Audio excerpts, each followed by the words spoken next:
What's the longer version? Welcome to Kellen's Petty Talk Show, episode number 2. That was The Heathens, Not My Problem, the band by Sean Clark, our guest today. How you doing, man? Dandy. This episode of Pettiness is sponsored by Pie Bake Shop. Delicious pies crafted in the heart of Los Angeles and delivered fresh right to your door. Just call 818-986-1441. That's 818-986-1441. Or follow them on Instagram at Pie Bake Shop. Send one over now. Hell yeah. We're here today with the one and only Sean Clark, convention promoter, booking agent, horror collector, filming location connoisseur, musician, and goddamn, what else do you do? Porn star. We're once again joined by Ed Gage to be a part of the discussion. What's up, guys? All right, cool. Alrighty. Having a good time all the time. So we just had Tom McLoughlin from, Friday 13th, Part 6, I think last week. What was that, a couple days ago? Yeah, like 2 or 3 days ago. I can't the bear from Prophecy. That's what he's best known as. Yeah, I still got to see that. He's like a mime or something. Wait. Oh yeah, he was in the Prophecy. He was the mutant bear in the 1979 movie The Prophecy. Yeah. Oh no shit. Yeah. Check that one out. He was also in The Black Hole. Did you know that? Disney? Oh yeah, the Disney. Yeah. I didn't see that one. Well, now we've got something to look forward to. Yeah, he was literally. Doctor, or what was it? Something. His character was something like Dr. Star or something like that. He played a robot in Black Hole. Some stupid name like that. Yeah, it was funny. We were talking about like his mime experience the other day in like the Halloween 40th convention. How he performed at the VIP party. Did you see that? Yes. Were you there? It was. I was responsible for that. Tom contacted me and said, "Hey, I do this thing," and I said, "That sounds funny." He showed me the video, and I love Tom to death. First off, I love Tom. He's awesome, man. Tom is really awesome. Such a nice guy. I watched the video he sent me of him doing Michael the Mime, and I thought it was really funny. I really thought it was funny, and I sent it to Malika Cod, and I said, this is kind of funny. We don't have anything going on at the VIP party because we literally threw the VIP party together at the last second, because we didn't have a location for it. There's another kind of funny story on top of that, which is screwed up, but kind of funny. I'll tell you if you want to hear it. But as far as how we found that location across the street, but I think I do know because it was the Rose in Pasadena. Yeah. And I remember it was what's his name? Sinbad's show was supposed to perform that night, and they had to get canceled because I think he had a death in the family or something like that. Yeah. It was crazy.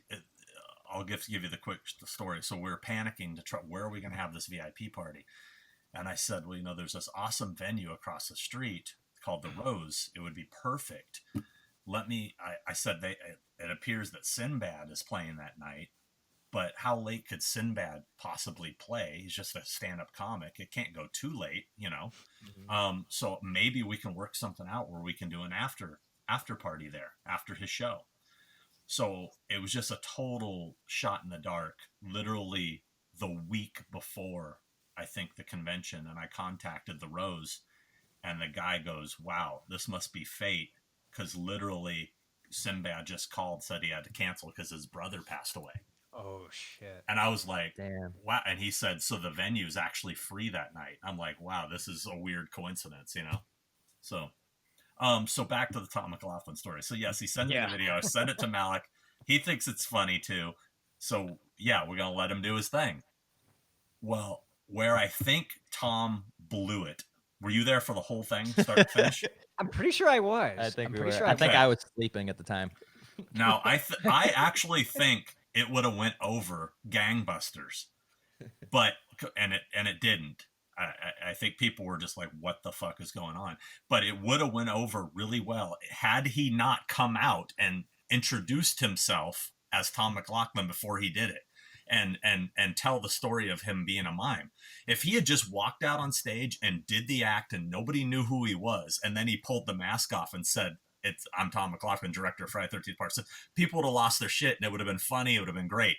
Yeah. But he blew the surprise element by introducing himself up front.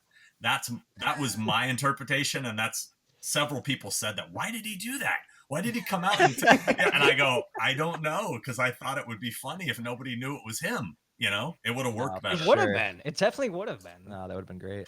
I mean, I don't know. And it went on far too long. I'm sorry, but how long was it? It was like, I don't know, but dude, the video he sent me was like 5 minutes, and that's what I thought he was going to do.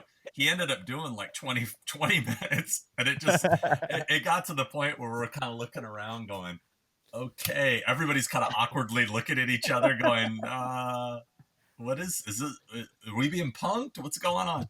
You know, but I thought it was entertaining. It was. No, Tom's great, and he's a great mime, but I just think that he shouldn't have come out and introduced himself. I think it would have went over way better. The surprise definitely would have been better. Tell him what happened with Malik Akkad when I was there with you. Oh yeah, so Malik, because like I know Malik as well. This was late at night, right? Like, wasn't this at like 11 or 12 at night? I don't know if Alan Howarth was performing when that happened, or if it was during the Mime show. I don't but remember. Like, Kellen was exhausted by the end of the day, and I was still just like wide awake. And next thing you know, we were just like sitting in the far back. And Kellen's just like passed out. Yeah, long story short. And then Malik, like he's like calling for me. He's like, "Hey, is he okay?" I'm like, "Yeah, he's fine. He's just tired." I guess I looked like I don't know.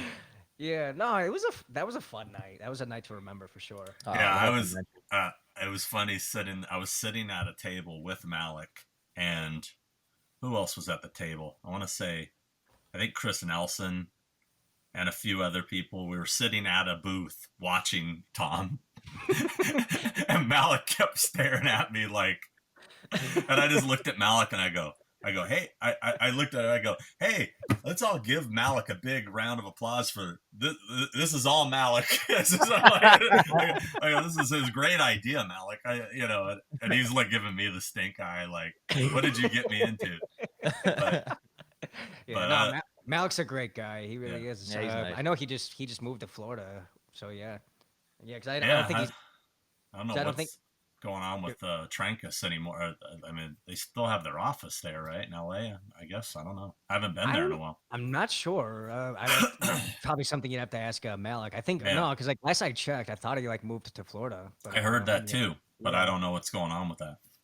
But yeah, either way, looking forward to the next Halloween. That's gonna be great. Yeah, I haven't talked to him. Gosh, I haven't talked to him since before they shot the new one, and the 3 nights I was on set, he wasn't there, so I didn't get a chance to talk to him. Were you on set of the first one, the 2018 one? What's that? Were you on set of Halloween 2018 too? No, no. It sucks because I was supposed to. Yeah, I was super psyched to go, and filming got pushed a little bit, and it fell right into the exact same time. I had 2 weekends in a row of conventions in Australia. So I went to Melbourne and then from Melbourne to Sydney, and then came home and immediately left for the Walker Stalker cruise, which was like a 5-day cruise that went to the Bahamas and back. So by the time I got back, they had just wrapped. Like I was gone the entire time they were filming. It sucked. Mm-hmm. So this time I made sure I didn't miss it. So I went and I stayed 3 nights. How was the set of Halloween Kills? It was awesome. I mean, So it was in South Carolina, right? Still, Yes. was it It's before? same spot. yeah. Yeah, crazy. actually, I signed up Well- to be a photographer on the first one. No, it was actually. Wait a second. It was South Carolina. I thought. The first one, 2018 one. was South First Carolina. one. 2018 was South. This was North. This is North Carolina. Yeah. I'm pretty sure. Yeah, I think it was Wilmington, North That Carolina. sounds familiar. Yeah. Isn't that like right by Raleigh? Yeah, I think don't so. know. It might be right by there. 'Cause Yeah. I feel like I drove through there one time, but yeah. But And I know that I stayed, and I like they were doing night shoots at the time, Yeah. so I went out during the day and hit up all the Blue Velvet filming locations. Those are there as well. Oh, I That's love awesome. Blue Velvet. Such a good movie. Yeah. So did you get to witness any kills on set? Let me see. I know you probably signed an NDA. I did, yeah, but I'm trying to Well, I think. mean, so you probably can't say anything. He can say that. I mean, Well, if he witnessed what, like we a know kill. there's kills in. Of course. Spoiler No. alert: there's no kills in Halloween Kills. Like, I'm trying to think. Yeah, I did actually. I didn't get the. Usually when they shoot, they'll shoot like maybe the kill, and then they'll go back and do the up close effect stuff later. Sometimes, yeah. So I didn't see any real blood, like crazy stuff, but I saw the action. So yeah. Sweet. And like, so it's pretty much the same people, like Jamie Lee Curtis, James Jude Courtney, still Michael. Yeah. As well. Yeah. That's awesome. Yeah, Nick has another cameo as Michael in this one as well. Sweet. Kind of Yeah. figured he was good. No, he has to. I mean, Yeah. he's the original guy. He's got to do it. But yeah. And unfortunately Jamie wasn't there on any of the nights I was there. Oh, that's a bummer. Which I knew, but I can't get. I can talk about it after the movie comes out. Why? Yeah. Of course. Because I had the script and I knew what was being filmed on what nights, and I Yeah. specifically went on the nights I went for a specific reason. But I knew she wasn't going to be there. It is what it is. Yeah. I mean, you still get to see her every once in a while, right? I haven't You guys keep in seen her.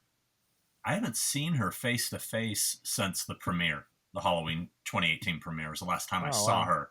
We've communicated via text, but I haven't Yeah. seen her since then. Yeah, she's one of 3 people I need to finish my poster. Yeah, he's got like the Halloween poster signed by almost everybody. Who hasn't signed it? Thanks to Jamie, you, who by the way, else? because if Yeah. that convention didn't happen, that wouldn't have happened. But I need Nancy Loomis, Jamie, and then the girl.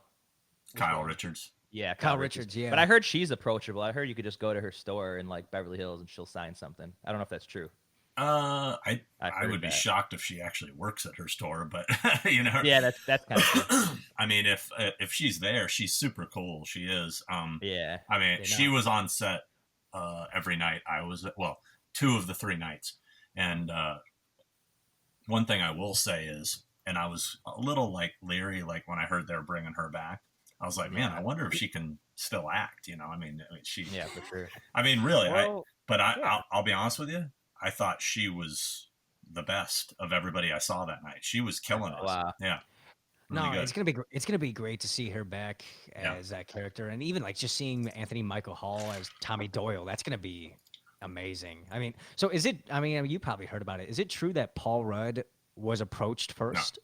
He No. wasn't. No. Yeah, I mean, it's like I don't know. I think probably somebody spreaded a rumor that That was he a was rumor. approached first. Yeah, I thought so. But no, I mean, to see Anthony Michael Hall, I mean, as the character, that was just like a surprise to me when that was announced.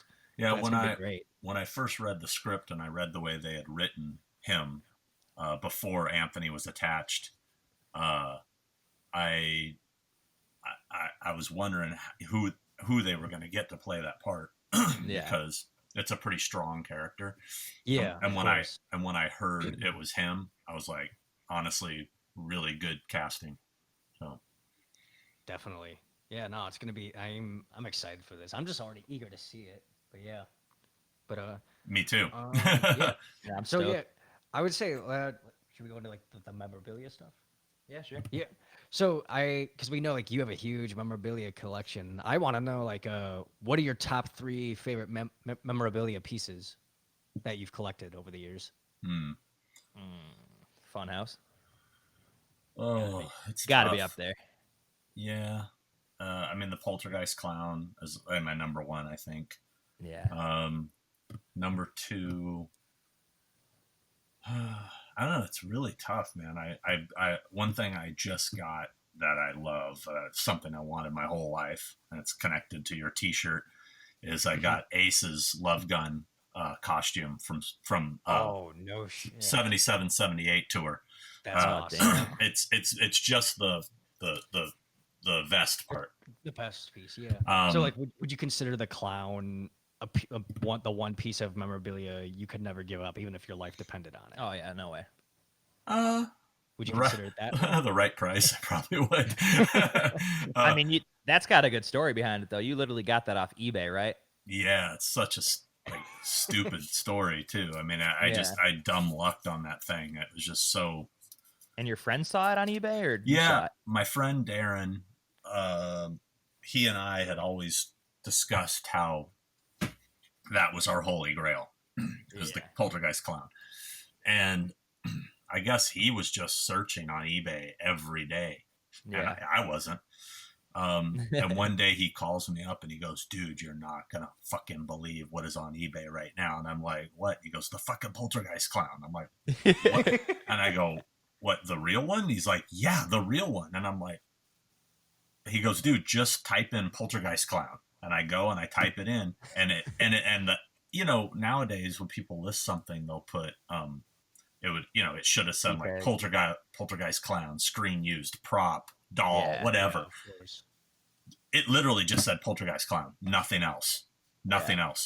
So unless you were typing that specifically, if you like Poltergeist prop, it wouldn't even have come up, I don't think. I mean, it would have been way down there. So not too many people saw it.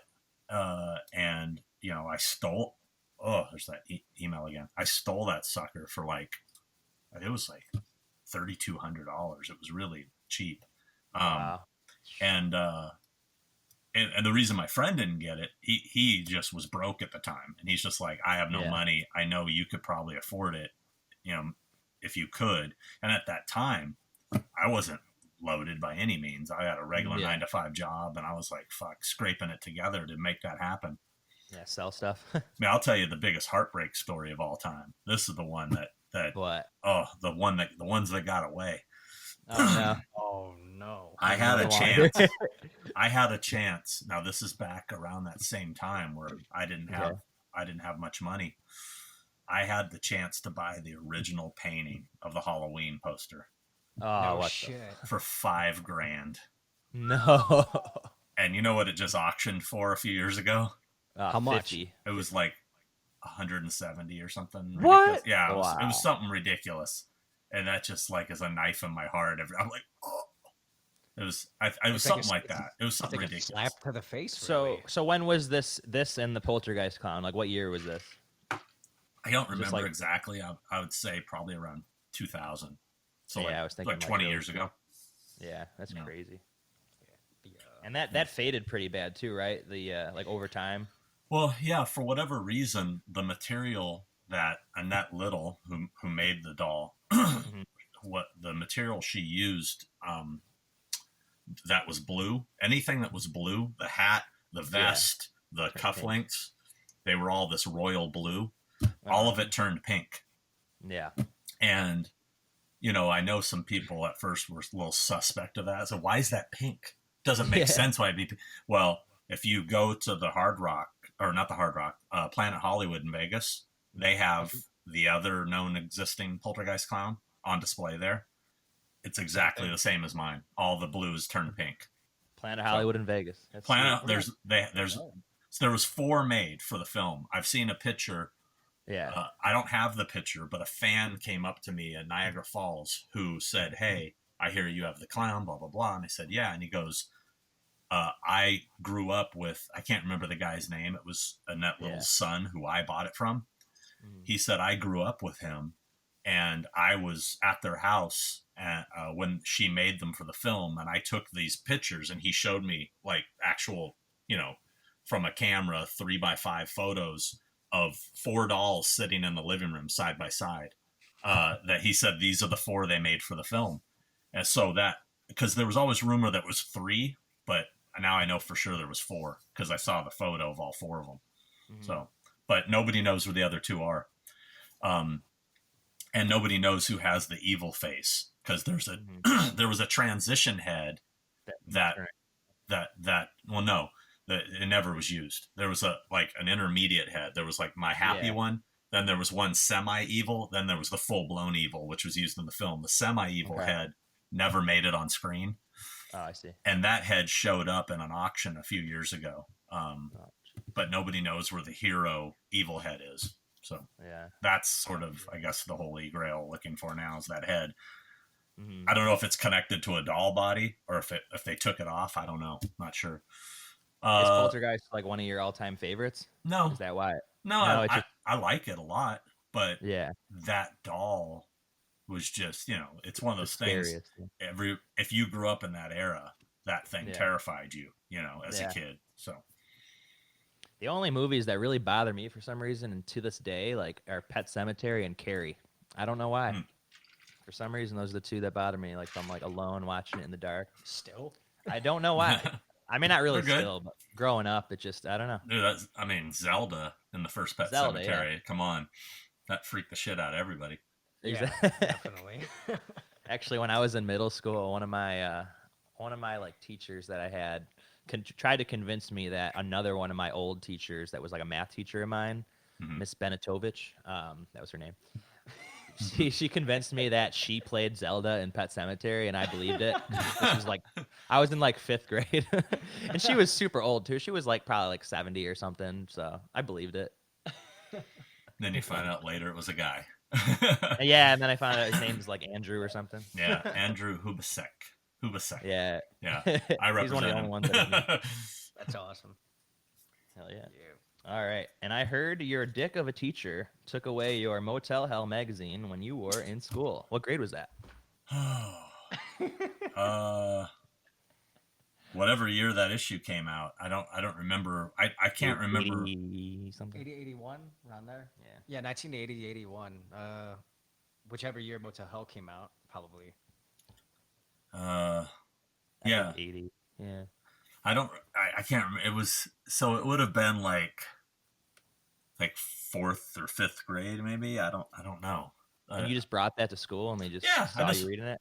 Yeah, I'd always bring my Fangos to school, and that cover, the teacher saw it and said, look at this filth or whatever, and she took it and I guess threw it away. I never got it back. That's messed up. Well, like that was a thing in the 70s and the 80s were like the very critical times of horror movies, I mean, especially in the 80s when you had the Satanic Panic too going on as well.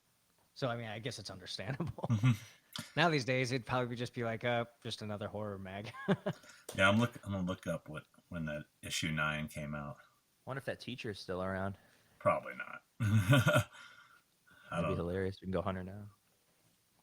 Well, I'm not that old, guys. Come on.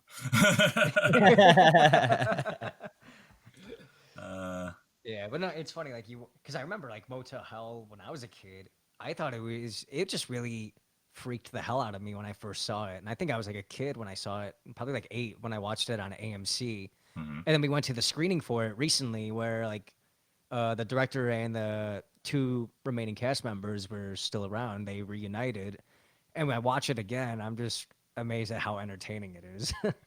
It still holds up to this day, though. That's it's a fun movie. It's a fun movie. It really is. Okay, November 1980. So November 1980.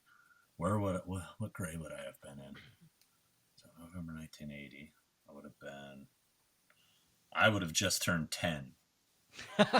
So, what grade grade would that have been, though? Let's see. Probably, I'm guessing 4th or 5th. They would have had it 4th or 5th. So it would have been Miss Dowd or Miss Ridgway. It's probably Miss Ridgway. Dowd was cool, so that makes sense. Miss Ridgway probably took it from me. Who knows where she is today? Right now, she's living off that issue 9 money. She sold a mint copy, and now she's just living it up. Well, fuck you, Miss Ridgway. Yeah. All right, cool. So out of every horror movie that's out, what's well, actually two different ones. Like, what's your favorite generic horror movie of all time, and what's your favorite music or rock and roll horror movie of all time? Oh God! Well, my favorite horror film is the original Shining. Hell yeah, I knew that. My favorite rock and roll horror film. I mean, there's not that many, but I'd have to go Trick or Treat. You know? Yes. Yeah, I thought you were saying that. It's one of my favorites. Sammy Kerr, Fastway. What other ones are there? There's like Black Roses. Black Roses, Zombie Nightmare, Rock and Roll Nightmare with John Michael Thor. Yeah, and then wait a second. Them down. Oh yeah. John's a buddy of mine. He's a great guy and a great musician Let too. the blood run red. Let the mullah be dead. Yes. Yeah, Hack-O-Lantern was another good one. It had that band DC LaCroix, and then I guess you could say Demons. Yeah. Demons was because the soundtrack. It's a great soundtrack. If it has a heavy metal soundtrack, I definitely consider it a heavy metal horror movie. I would consider TerraVision one. Definitely. Yeah. Oh yeah. And they had a clip of what is it? It had Wasp in the movie. Dungeon Master. Was it Dungeon Master? Yeah, they were playing a clip from a Tormentor from Dungeon Master on the TV. That's right, and he's like the main artwork on the one sheet, right? Yeah, Blackie. I have that VHS. Yeah, and I have that VHS copy, and it's just I think what they did was they had Blackie Lawless on the front of it to probably sell it. You know, I think at the time like that's like when Wasp was just like breaking out. So yeah. All right, we're gonna take a quick break. We'll be right back. This is Misfits Halloween.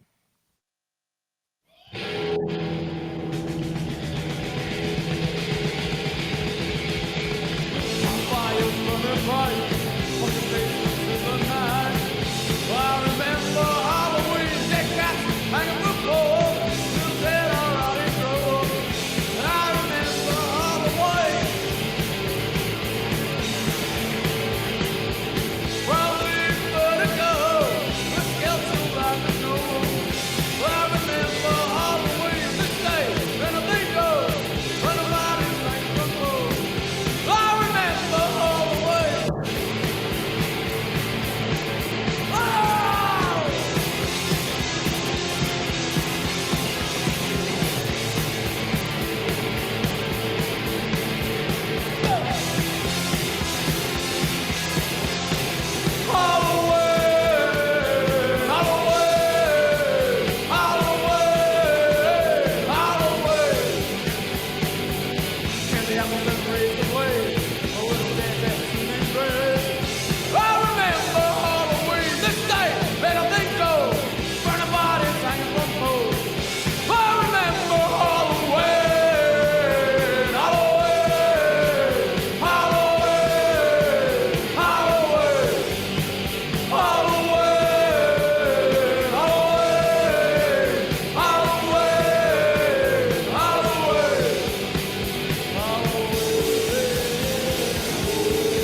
Welcome back. Bing, bing. You turned it off right before. I was ready. Bing, You're right. Bing, bing, bing.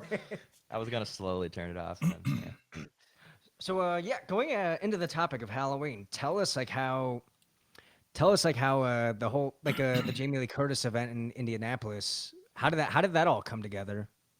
Oh boy. I'll give you the short version. All right. I mean, because it all started way back and worked its way up to that. But honestly, the way that happened was one day out of the blue, I got a phone call. I just answered my phone, and I'm like, hello. And this voice goes, Sean? I go, yeah. Jamie Lee Curtis.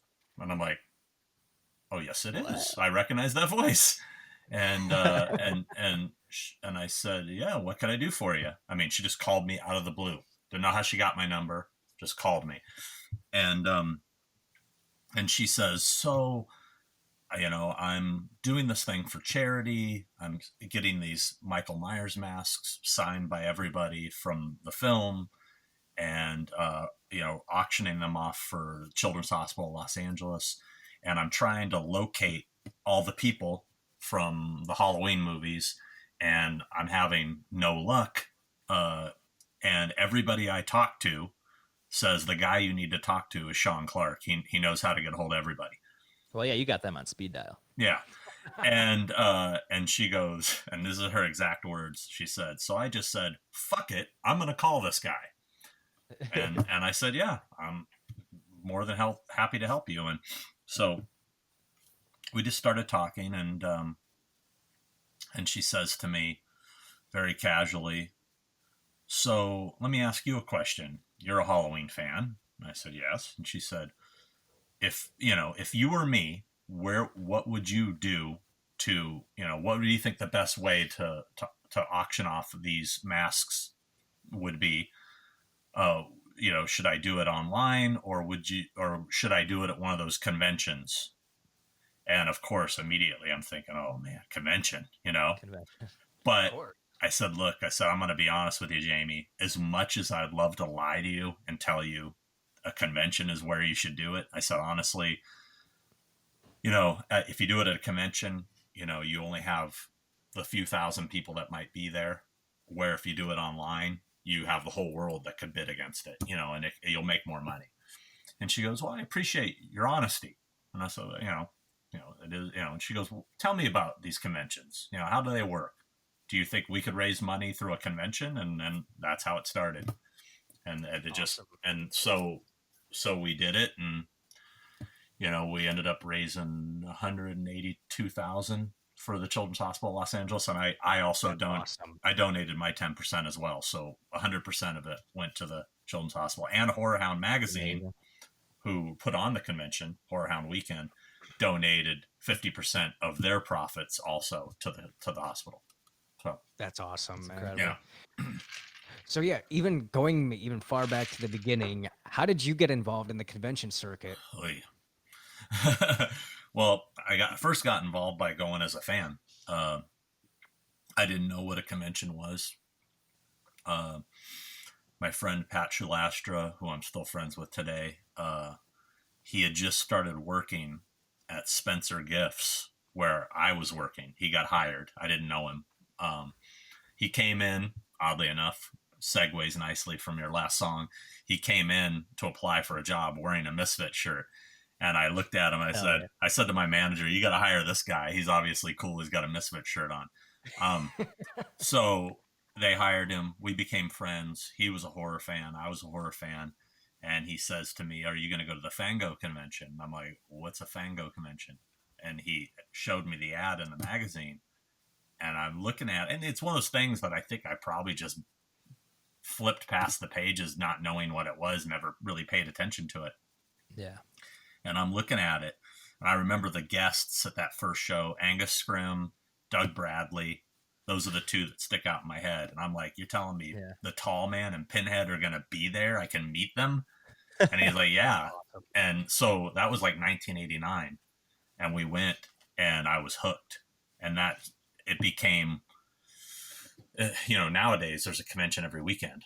Really. But back then, it was like a yearly thing. We went once a year because there weren't lots of conventions. So it was like Christmas. Like every year we looked forward to it, and we got a hotel room. It was a whole thing. I looked forward to it more than Christmas. It was like, that was our thing. And then as that built and I started to get in tight with some of the promoters and vendors and celebrities I became friends with, I just started to get involved in that world.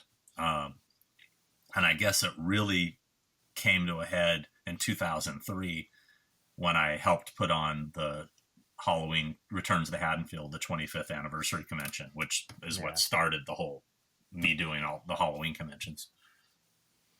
And you went to the 1993 Zombie Jamboree, right? Yeah, that was our first out of town trip. That was we saw that ad maybe in Fango or so. I don't remember where we saw it because the internet still really wasn't happening. But we saw that and we're like, dude, it's across the street from the Dawn of the Dead Mall. And we lost our shit. And I remember me, Mike Lester, Darren Roberts, Pat Shalastra, Lawton Howell. And it was just us five. I don't think our friend Mick was involved yet. I think it was just us five. Yeah. And Pat Ray. So there were 6 of us. So the 6 of us all flew to Pittsburgh. Actually, I think that we couldn't afford to fly to Pittsburgh. We had to we could only afford the tickets to fly to Cleveland. And then we rented a car and drove to Pittsburgh. Yeah. Hell yeah. Yeah, it was all sketchy. I knew some chick that I worked in a mortgage company at the time, and I knew some chick who husband worked for Southwest or something and got us like jumper seats, like standby tickets. It was all so sketchy. I can't believe we even made it there. No, I love it. I love it there. Pittsburgh's actually a sweet place to visit. It is, especially for horror fans. But I was at the Monroeville Mall recently, like a couple years ago, and they don't really have too much Dawn of the Dead stuff in there to remember it by, except for like a couple plaques. Pretty much everything has changed. Oh yeah, they've changed most of it. I mean, you could there's still stuff you could see there. I mean, that's the thing, dude. In '93, it looked exactly like the movie, except the ice rink is the only thing that was gone, which is the food court now. But you go now, and it looks very different, but you can still see where everything was. And if you go down that back hallway where their room was, it still looks the same, because they haven't changed that. Yeah. And the boiler room, if you get to go into the boiler room, that looks identical from the film, where, he's shooting the guns ricocheting as he's trying to kill the zombie. But no, that's cool. And, where was I going with? Oh yeah. And have you been back there since they put the Romero bust there? When was that? That was more recently though, wasn't it? I think like 2 years ago. Yeah. So yeah, I mean, so there is a big George Romero bust in the one part of the mall. So I mean, and that's pretty cool. They did that. I mean, they didn't have to do that. So I was there, I think April 2018. You must have just missed it. I think I just missed it. Yeah. Well, that'll definitely be something we have to check out. But my question for this was this year 1993? Was that when it kind of ignited your love for checking out filming locations, or did that come later? I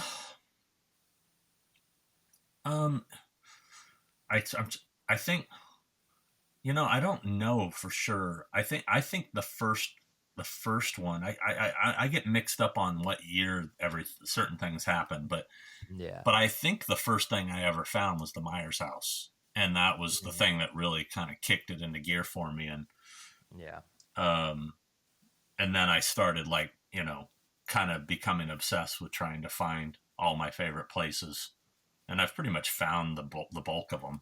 So was the Myers house, was it still in this original spot before they moved it, or they had just moved it? It had been moved, but when I went there the first time, where it was, that whole block behind the hardware store was a field. Nothing was there, so I could see where it was, and I knew it. I don't know how I knew it, but I figured out that's where it was, and then. By looking at the movie, I found, I've talked about this before, there was 3 stepstones on the grass in between the street and the sidewalk. If you look at the film, when you see Jamie walk up to it, if you look away from the house towards the street, there's 3 little stepstones. And those stepstones were in the grass. And that kind of showed you right where it was. And I actually went and dug one up, and it's in my backyard. I use it's a there you go. So it's with my stepstones, and I have stepstones in my backyard. It's the one that doesn't look like the other ones. So back to the mortgage company. Tell us about how you found out about Tony Moran working there. One day I was on the phone with, it was like a broker had business with. Yeah. And I was on the phone with him, and somehow he knew I was into horror or whatever. Because I think at that time, so this has had to have been 2000. I want to say this had to be like 2006, probably.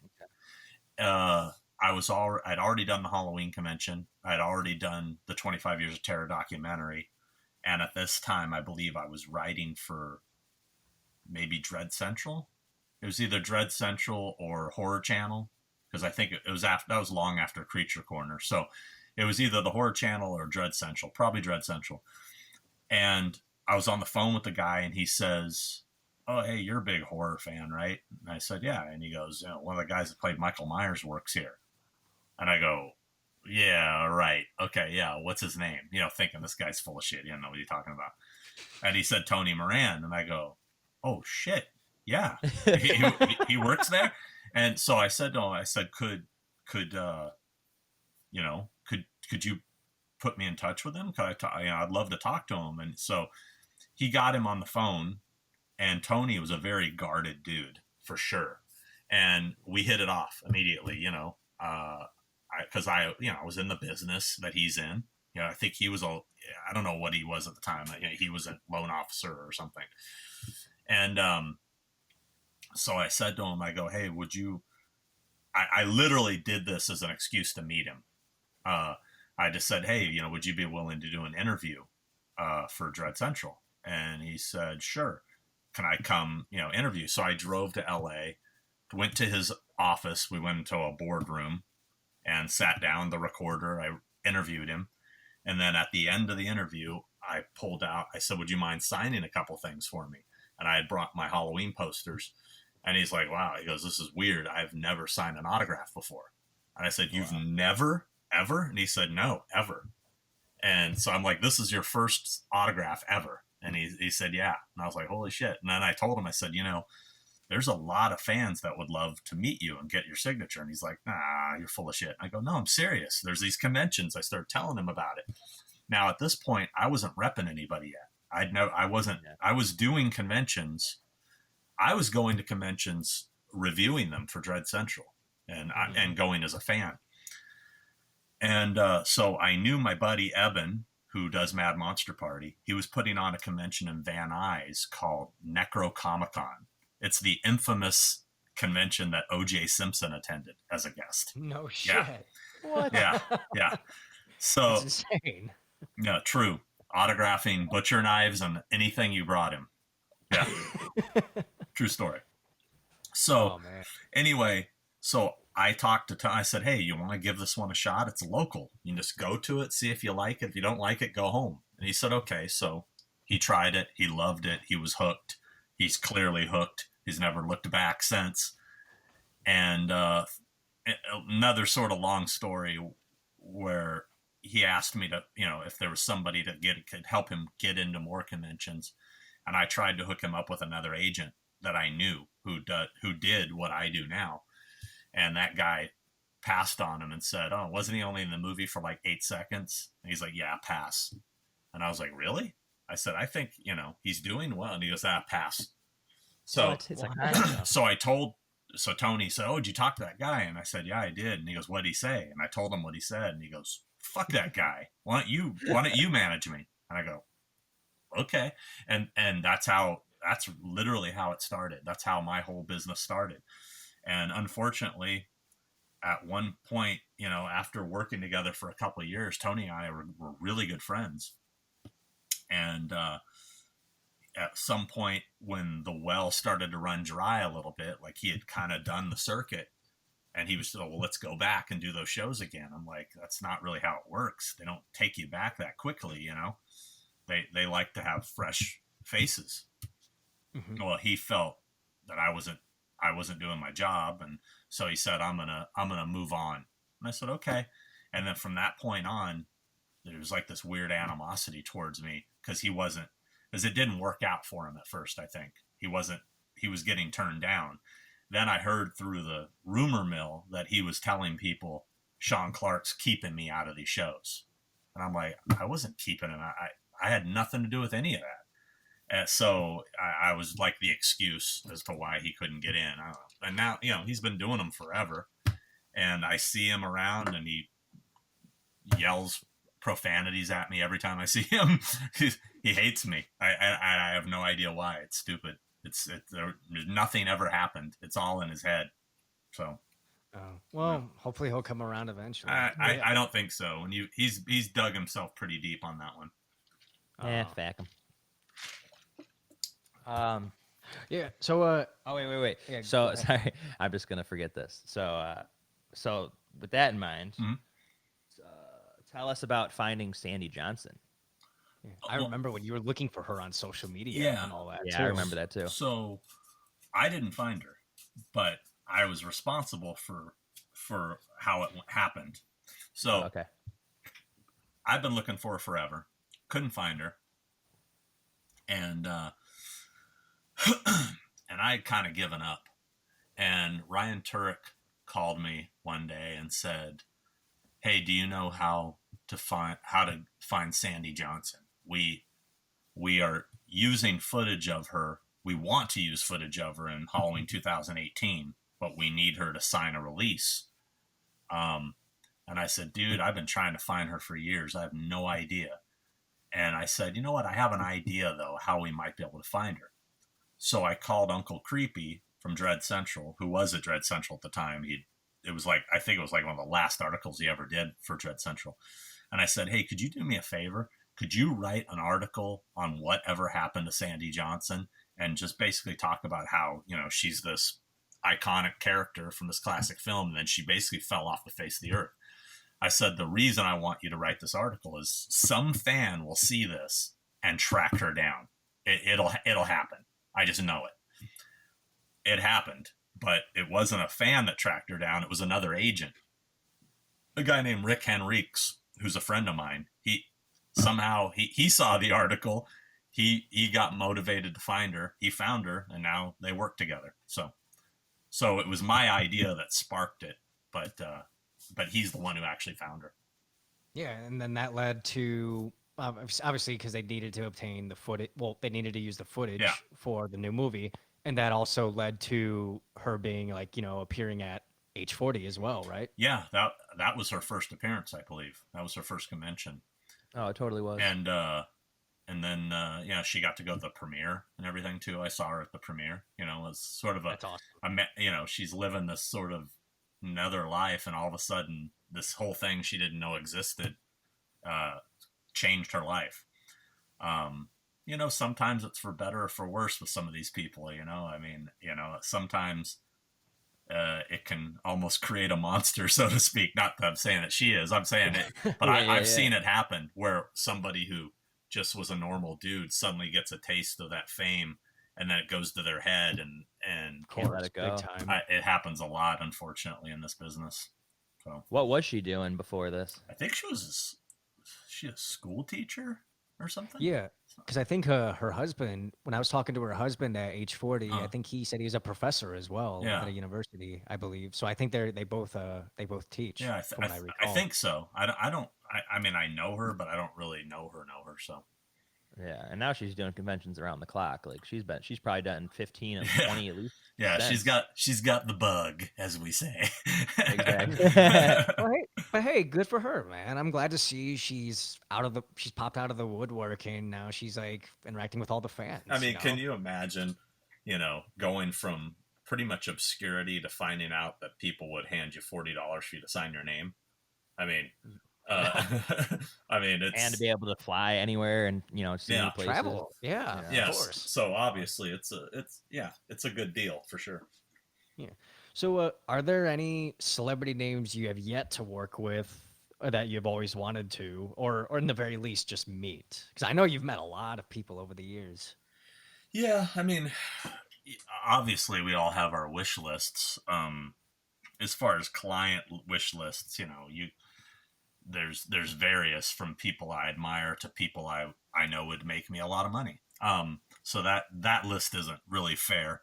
But as far as people Fair enough. People that I would like to meet, just to meet that I'm a fan of. Harrison Ford is a big one. I've never met him. He walked right past me like a month ago. I did background on his new movie Call of the Wild, and like, well, that was a thing. Like, I had to like cross in front of him, and I was afraid I was gonna bump into him. Yeah. And he just said to me, "Hey, if you bump into me, don't worry about it." I'm like, "Yes, sir." Like, if Harrison Ford tells you something, you do what you're told.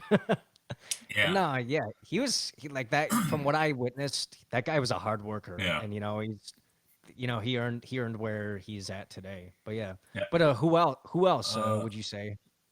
I mean, and there's always the ones that you're afraid to meet because you've heard the stories that they're assholes or obviously George Lucas is one of them. Like I've never heard good things about George Lucas and oh damn. Our roommate actually ran into him recently, like 2 months ago at El Coyote, the Mexican restaurant. yeah. Oh yeah. He was sitting there, and I guess it went viral really quick. My roommate was actually there, and he just was too scared to go up to him. Well, it's different like when they're sitting down and talking. Like even like Nico McBrain of Iron Maiden, his son and I are friends, and even like he tells me, like when my dad is sitting down and eating, he doesn't like to be disturbed. He says, if you come up and at least ask when you're done, could we get a picture? He's like, yeah. But it's like when you're eating, I get it. You kind of want to just enjoy your meal. That's a big no-no when they're eating. Yeah. And it's the worst too, because I've gone out with lots of clients, and some of the big ones too, like Norman Reedus, and you're sitting down, you're having a meal, and it's that thing where you just don't bother them when they're eating. When we're leaving, cool, that's cool, but not totally when and then there's nothing worse than when like we're sitting there eating and you see somebody trying to sneak a photo, and they got their cell and they're like, so I mean, obnoxious. That makes him crazy. That makes anybody crazy. It's an intrusion. I agree. But then the worst is if somebody comes up. It's a chain reaction. If somebody comes up to the table and asks for a picture or something, and they do it, like, okay, whatever. Then all of a sudden it's like, oh, he's cool about it. And then everybody starts to come up and it just turns into a, it's like, no, that's, it's not good. But yeah, so George Lucas, Steven Spielberg would be another one. So Harrison Ford, Steven Spielberg, George Lucas. And then my two sports heroes I've never met, Dan Marino, that'd be one. Yes. And Gary Payton. I don't know if you know who he is. So he was on the Sonics, Seattle Supersonics. Gotcha. The Glove. He was also on the Lakers, and he won a ring with the Heat. But those are my tops. And then there's a few like I'd love to meet, like Christian Bale or Gary Oldman. But never met them. I had an awkward run-in with Trent Reznor from Nine Inch Nails a couple weeks ago. Oh shit! I was going to see the movie The Lodge at AMC, and I had already seen it like twice, but it's pretty great.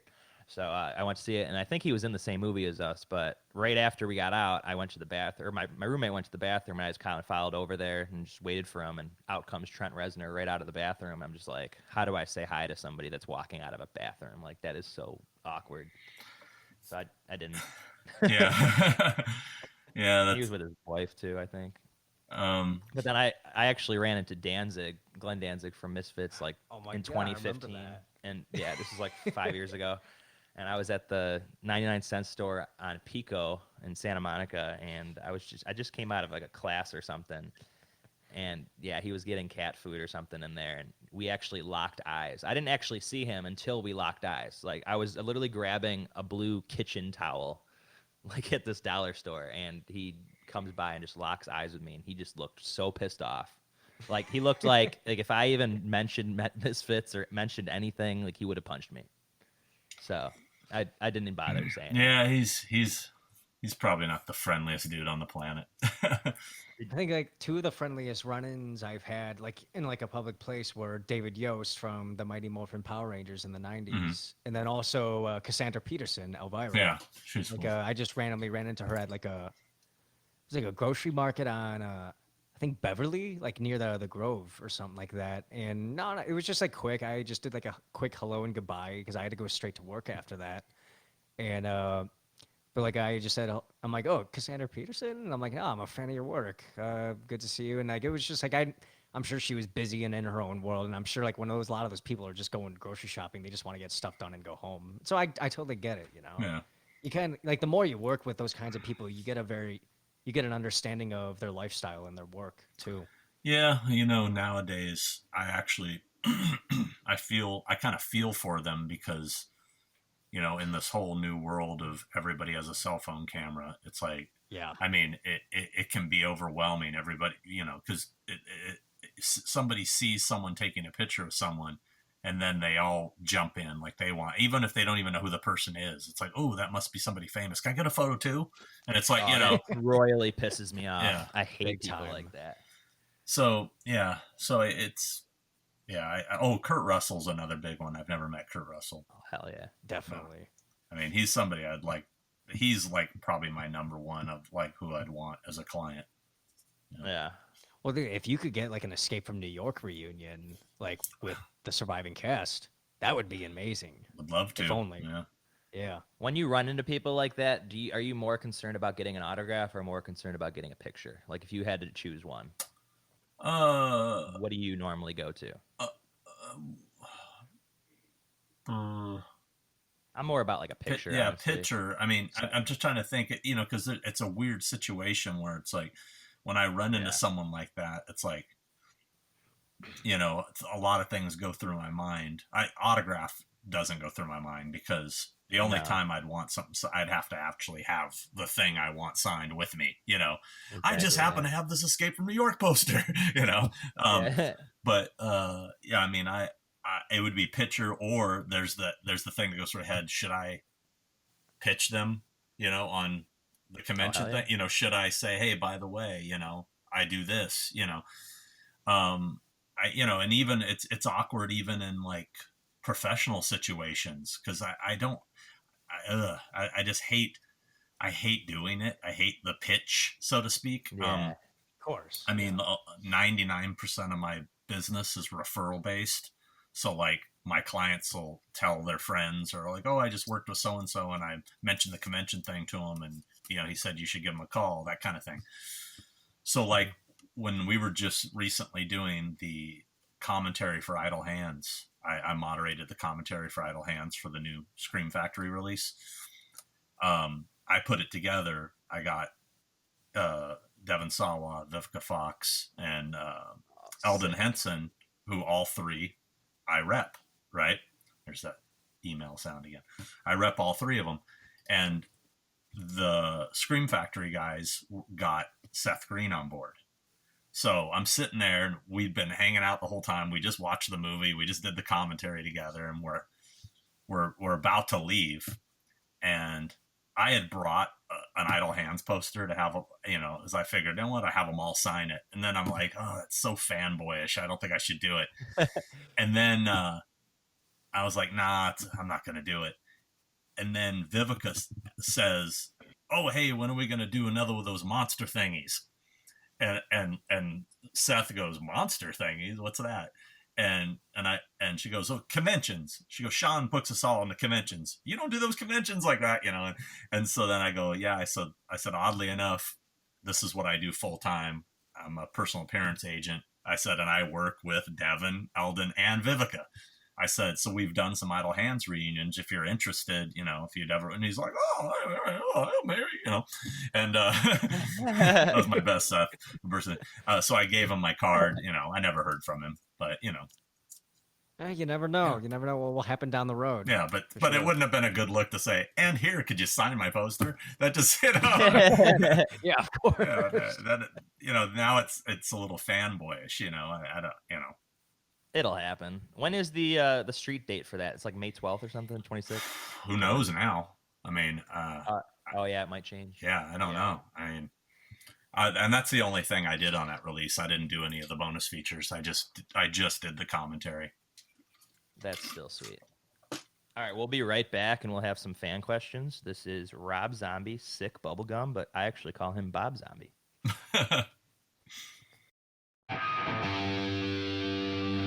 Hey, we all know how we're gonna die, baby. We're gonna crash and burn, burn, burn.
All right, we're back, and I am absolutely bitter because Sean Clark just showed me something amazing on the little video here. He's got several copies of the Coup De Villes vinyl. How did you manage to do that? Well, I don't know. Did you guys see my post yesterday? I didn't. I think, yeah, I saw you posted about the Coup De Villes vinyl. Yeah. Yeah. So, Oh my God. I bought my first copy of that from Alan Howarth. I want to say at age 35, he had found a few copies or something, and he was selling them for like 150 a piece. So I bought one immediately, which now seems like a steal. From he should have held on to them. But then I was at Nick's house, and Nick found a couple copies, and and he said, "You want one?" And they were sealed. And I go, "Are you kidding me?" I said, I already have one. He goes, "But you don't have a sealed one." And I go, "That's true." So I have an open copy that I had all three of them sign, and then I have a sealed one and then he asked me to auction one off for him. So didn't they only press like 150 of those? Yeah, each of them got 50 copies. Oh my God. So they each got a box of 50 to give to friends and stuff. How much would you like for one of those? I don't know. I was going to say this. This kind of popped into my head. Now, for age 45, if you could get the Coup De Villes to perform, believe me, the VIP party, tried. You tried it? Come on. This is, we tried it. We were pushing hard for it for age 40 because originally we were trying to get Carpenter to play, and that was the whole idea, was going to have Carpenter perform on Saturday night. And for whatever reason, I don't know what it is, dude, about John and the Halloween convention. He just won't do it. We've tried age 25, 30, 35, 40. He just won't do it. And this was the one year we thought, okay, he's actually back into, he's doing the score for the new film. He's playing live. We should be able to get him. And we tried, and then he went ahead and booked a tour in Europe the same time.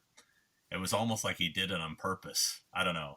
Maybe I'm being paranoid, but it feels like, for whatever reason, he just does not want to have anything to do with the Halloween convention. I don't know why. So I don't know. I've met him a couple times. He doesn't seem like to be too overly stoked about meet and greets in general. I don't think that's his thing. I don't know. No, it's not for everybody, right? Yeah. It's not. Yeah. No, he's a little overly grumpy. I'll be honest. To be fair, I'll have to say. And I don't think he would take any offense by me saying that. He'd probably say, "Yep, that's right." He's very kind of. Well, I still haven't met him yet, so I have yet to make my opinions. But hopefully one of those days I'll get a chance to. Yeah, his concerts are pretty kick-ass, though. I've seen him live in Syracuse. That is the only time I think I've ever seen that man happy, is on stage playing. Oh, do you see his fingers? Do you see how his fingers dance while he's on stage? We call him creepy fingers. Yeah. Well, Me and my friend Peter. I got to give it to him. He's an incredible composer and performer. Yeah. Not just a director, but the guy is multi-talented. Yeah. So I really have to give it to him. Yeah, he's I think Tommy or Nick talked to John about the Coup De Villes reunion, and he says he said that he doesn't think he can sing those songs anymore, that he doesn't have the voice for it anymore. So I don't think we're ever going to see a real Coup De Villes reunion. Yeah, in our dreams. Yeah. But the big question, and I even asked John about this, is why not have, he's so tight with Sacred Bones, have them re-release the album, and he's just like, nah. Like, okay. He just dismissed it immediately. So. Oh God. I saw somewhere that you said you are or used to be a big hardcore fan, or you grew up in the scene. I still am. I don't really follow the new school stuff at all, but I'm still breaking out all my favorites, Cro-Mags, Sick of It All, all that stuff. Oh yeah. Cro-Mags is great. Yeah. We saw Sick of It All at Warped Tour a couple years ago, didn't we? Did we?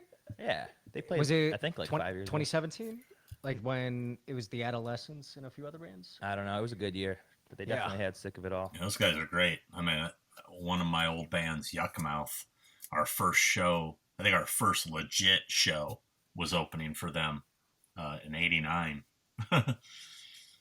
They've been around a while. So, what do you think's the future state of conventions right now with this virus? It's So up in the air, obviously, but yeah. I mean, I'd like to think it's going to come back. You know, I can't imagine it won't. But I mean, I see all these conventions. You know, obviously, I'm spending a lot of my time. I mean, today alone, I got 2 emails from conventions telling me they're postponing to next year or whatever. yeah. So, you know, I'm constantly having to go back to my clients and let them know, hey, here's the latest. You know, that show you're booked into is now being moved to this date. Can you do this date? Yeah. It's a big pain in the ass for me. I mean, Oh, I'm of course. having to do twice, 3 times the work and nothing's happening. And then, you know, you got people scared, you know, I got clients that are afraid to, you know, some that are older, you know, that, you know, so I just kind of, it's understandable. Yeah. You know, it's understandable. I feel like this year is going to be a wash. I don't think anything's going to happen this year the way things are going. Yeah, I'm kind of feeling that too. I mean, I think I don't know if it's been made official yet, but somebody was saying that looked like San Diego Comic-Con was definitely going to be canceled. I mean, that's massive. Oh, for sure. That's got to be.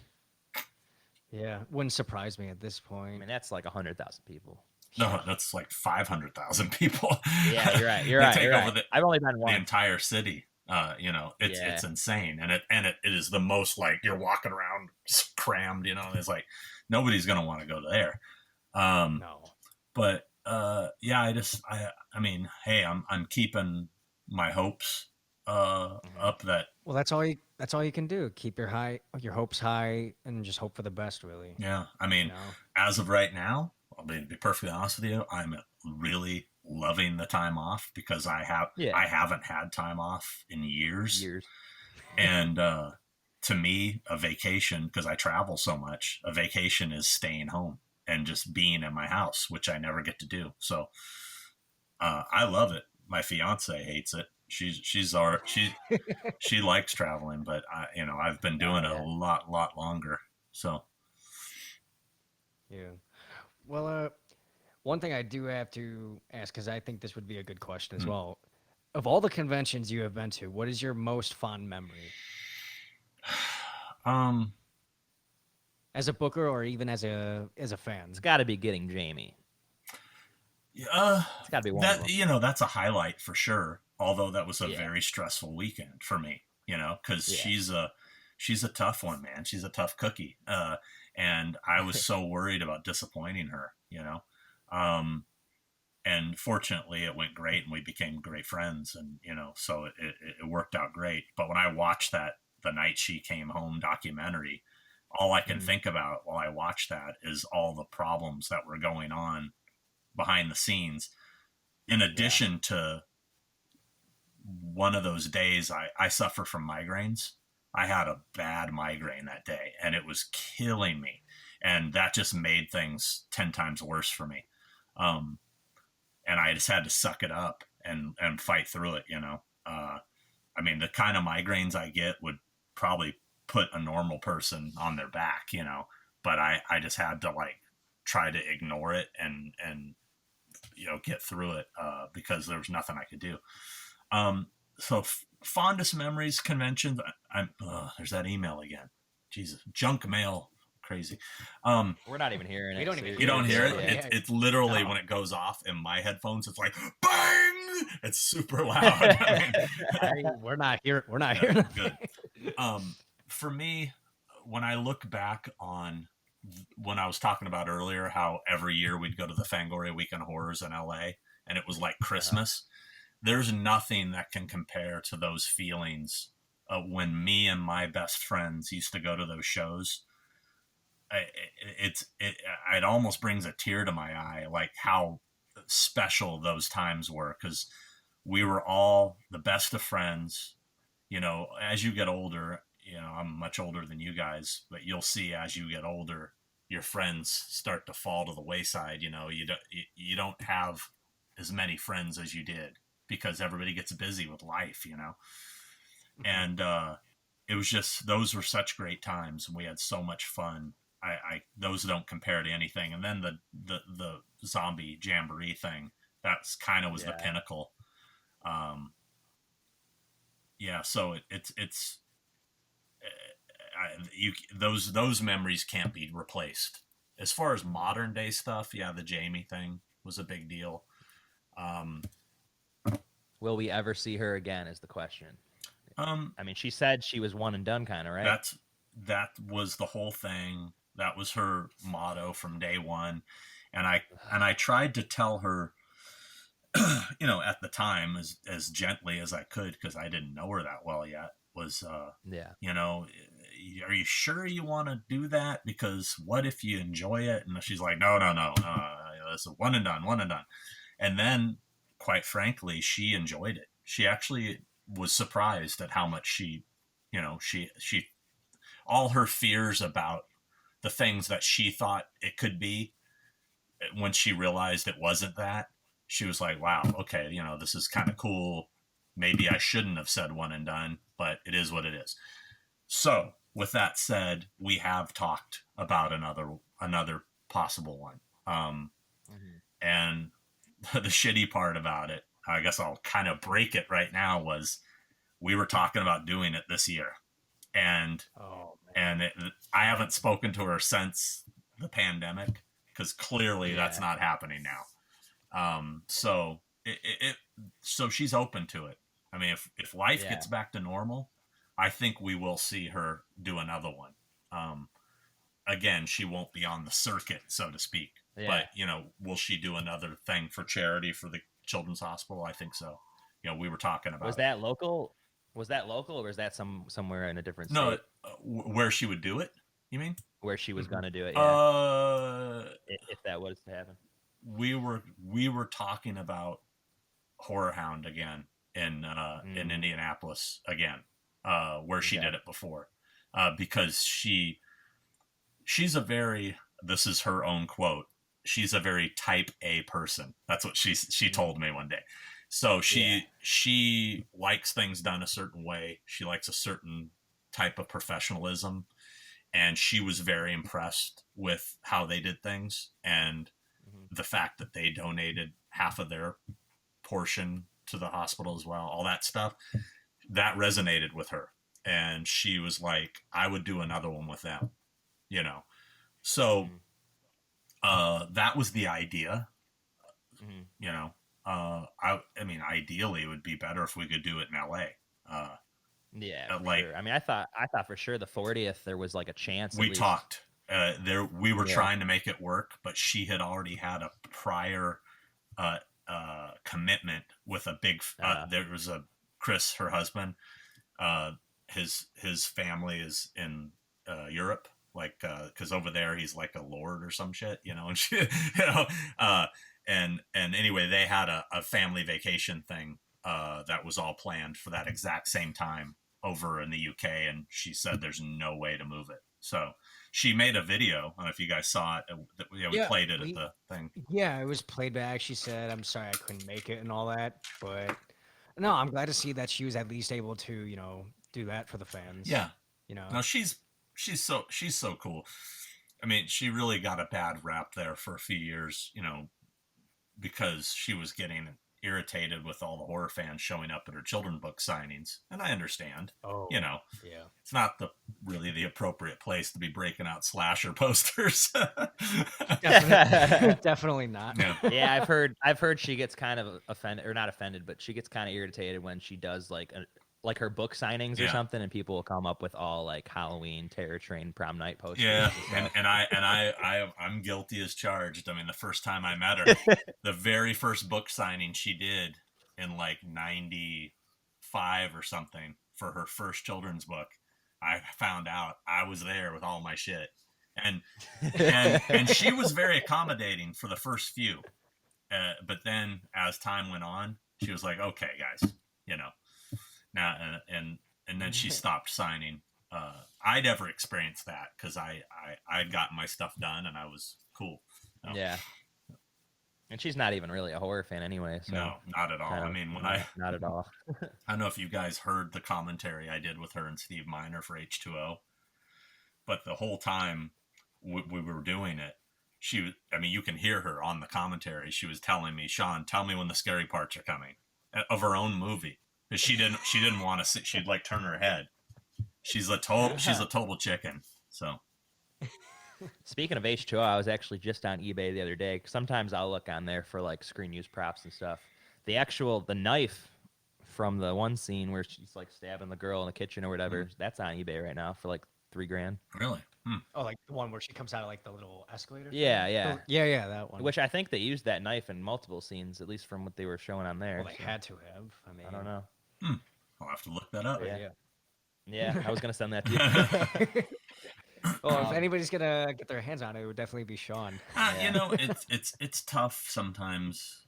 Like I see a lot of that stuff pop up, especially with knives. It's hard to tell. Yeah. I mean, I need to trace it back to where it came from to find out if it's legit.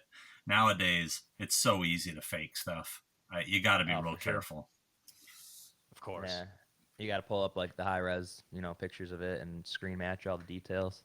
Yeah, but even then, you can. I mean, if it's a commonly like store bought knife, I mean, how would you know? Yeah. Do you get most of your stuff from auctions, or do you get a lot of it off like eBay and prop store? Not too much on eBay. A lot of auction houses, private collectors. But the auction houses, man, they just rape you. They rape you. Oh, of course. I wouldn't doubt. And you know what? I mean, hey, I've bought a lot from certain ones, but I'm sorry, they don't do their homework very well. I mean, it's not Profiles in History. I've bought a lot of stuff from, but that last auction where they had that screen used Myers mask and hammer, which were both. I mean, you looked at the picture, you clearly could see that was a Trick or Treat Studios mask. It was not even close to the screen used. What? And it was, wait, are you guys even checking this shit? And then what? And then the hammer, it said, rubber, prop, rubber hammer. I talked to Chris Nelson. He goes, we didn't use any rubber hammers. I sent him the link. He goes, that's totally fake. And then, all these fans. So what happened with all that? Fans started calling them out on it, and they pulled it from the auction. Jesus. But it should have never made it into the catalog, I'm surprised they did that, of all people. I used to like that show that came out. That was a cool show. I used to love that show. Yeah. But, even with them, you have to be careful and do your homework and make sure it's legit. Just because they sign a COA doesn't make it legit. Yeah, totally. Yeah. I don't really have an impressive collection of like screen used stuff. I got a piece of the Goonies house. I'm happy with that. There you go, man. For now. It's whatever. But we got some fan questions for you if you're interested. Sure. See, Jeremy Moorhead. I know him. Which I'm not. You know Jeremy, yeah. He said he's not a fan. He's a friend. He's definitely both. Who would be your dream client to book? Kurt Russell. Yeah, and then he also asked about Kurt Russell. He said, "When are you going to get Kurt Russell as a client?" Ha. I don't have any connections to him. I mean, the best way to get a guy like that would be to know someone that knows him. I mean, is going through his agents, and that never works. Just find Tarantino somewhere. What? Yeah. Just find Tarantino. Find Tarantino. Yeah. He probably still is friends with him. Yeah. And then he also wanted to know, do you still geek out over any celebrities, even though you've met them or repped them? Yeah. I mean, obviously, it's weird, sometimes when I'm working a convention, with somebody who's a client who's become a friend, and then you for a split second, you kind of stop and go, wow, this is, you think wow, I'm having lunch with blah, blah, blah, and you just kind of go, this is a trip. Yesterday I went to Nick Castle's house. Every once in a while you stop and you go, I'm at fucking Michael Myers' house. It's crazy. It's stuff like that happens. But as far as geeking out, nowadays I geek out over the random people. Like I'm more interested in meeting somebody that most people would probably be like, who? What? Like for me, my white whale, this is so stupid. I forgot to bring this one up because he's definitely sort of my white whale, is Chris Makepeace from Meatballs and My Bodyguard. Oh, yeah. I was such a fan of those two movies when I was a kid, and I've always wanted to meet Chris Makepeace. And I've never met him. I heard he won't really do much of anything, related to the business. Like he's behind the camera now, works in Toronto. Maybe someday I'll get to meet him, but he's kind of my white whale. It's just a stupid one, but it's that's my white whale would have been like Jim Varney, but he's passed away, so kind of sucks. Another person I know, Robert Patterson. Mm-hmm. He said, "Tell him we should do a horror trek across America one summer." Horror trek across America? Yeah, like I guess he wants to do like locations across America or something like that. That'd be pretty if things continue the way they are right now and I have this extra time, I may take him up on it. Let's go do it. I did that a few times. I've actually driven from New York to LA like 4 times. I've done Texas Chainsaw. It was funny, yeah. We visited the locations from the Texas Chainsaw Massacre remake in 2003. We found the old Crawford Mill. Mm-hmm. And what else did we find? The house. What did we break into? We broke into something. The old Crawford Mill. Oh yeah. Like literally, it's like abandoned, like in a field, and you could just kind of walk in. And I'm like, okay, it's kind of dangerous. You couldn't get too close to the house, though, right? I heard that guy's like, no. Oh no. They can legally shoot. That's what I heard. The house is like The house literally says like on the sign, they're like, we will shoot you. Yeah. It's got like a Lamborghini and like the friggin' road that's it looked like a nice house. I'm sure they probably just had to like remodel the whole thing for the movie. But the original house, they're more than inviting. Oh, yeah. Their restaurant's real nice. It's got decent enough food, and you can go up to the attic and everything. It's cool. Yeah. All right. Let's see. Peter Vulo. I don't know him. One of my good friends, Peter. He runs a monthly horror series called Thursday Night Terrors back in Buffalo, New York. Called what? And Thursday Night Terrors. Okay. And he basically shows a new horror movie every month, and he always sells it out. It's amazing. Cool. I've been there a bunch of times. Let's see what he said. He said, what are some horror filming locations he hasn't visited yet, and is there a dream film location he'd like to visit someday? That's a good one. I mean, yeah, there obviously is filming locations I haven't visited. It's always going to be. Yeah. But as far as a dream location,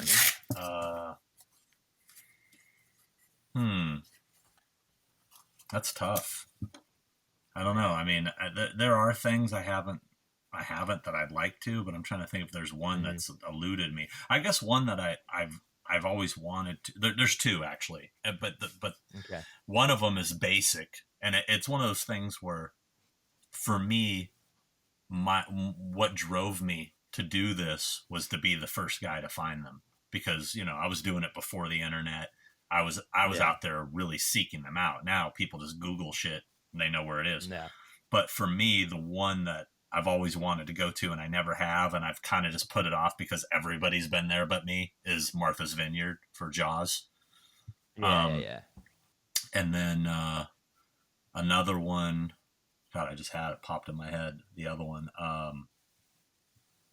oh Christ, I was just thinking of something. I just totally had a brain fart. I can't remember what it was. Oh, Days of the Dead.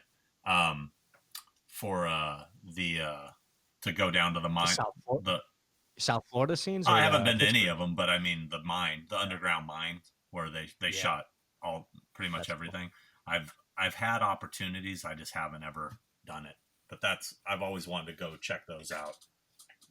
I'm just like wondering, like, I don't know if like some of it was like I doubt it was a sound stage, but yeah, like a lot of that mine. It was all stuff, shot down there. It was all shot down in that mine.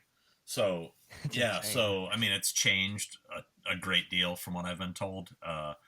but still it'd just be cool. And also, where the giant elevator was. Yeah.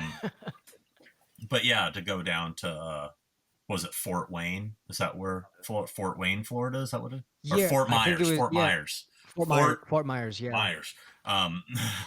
Yeah, where he's all, hello, I do that. So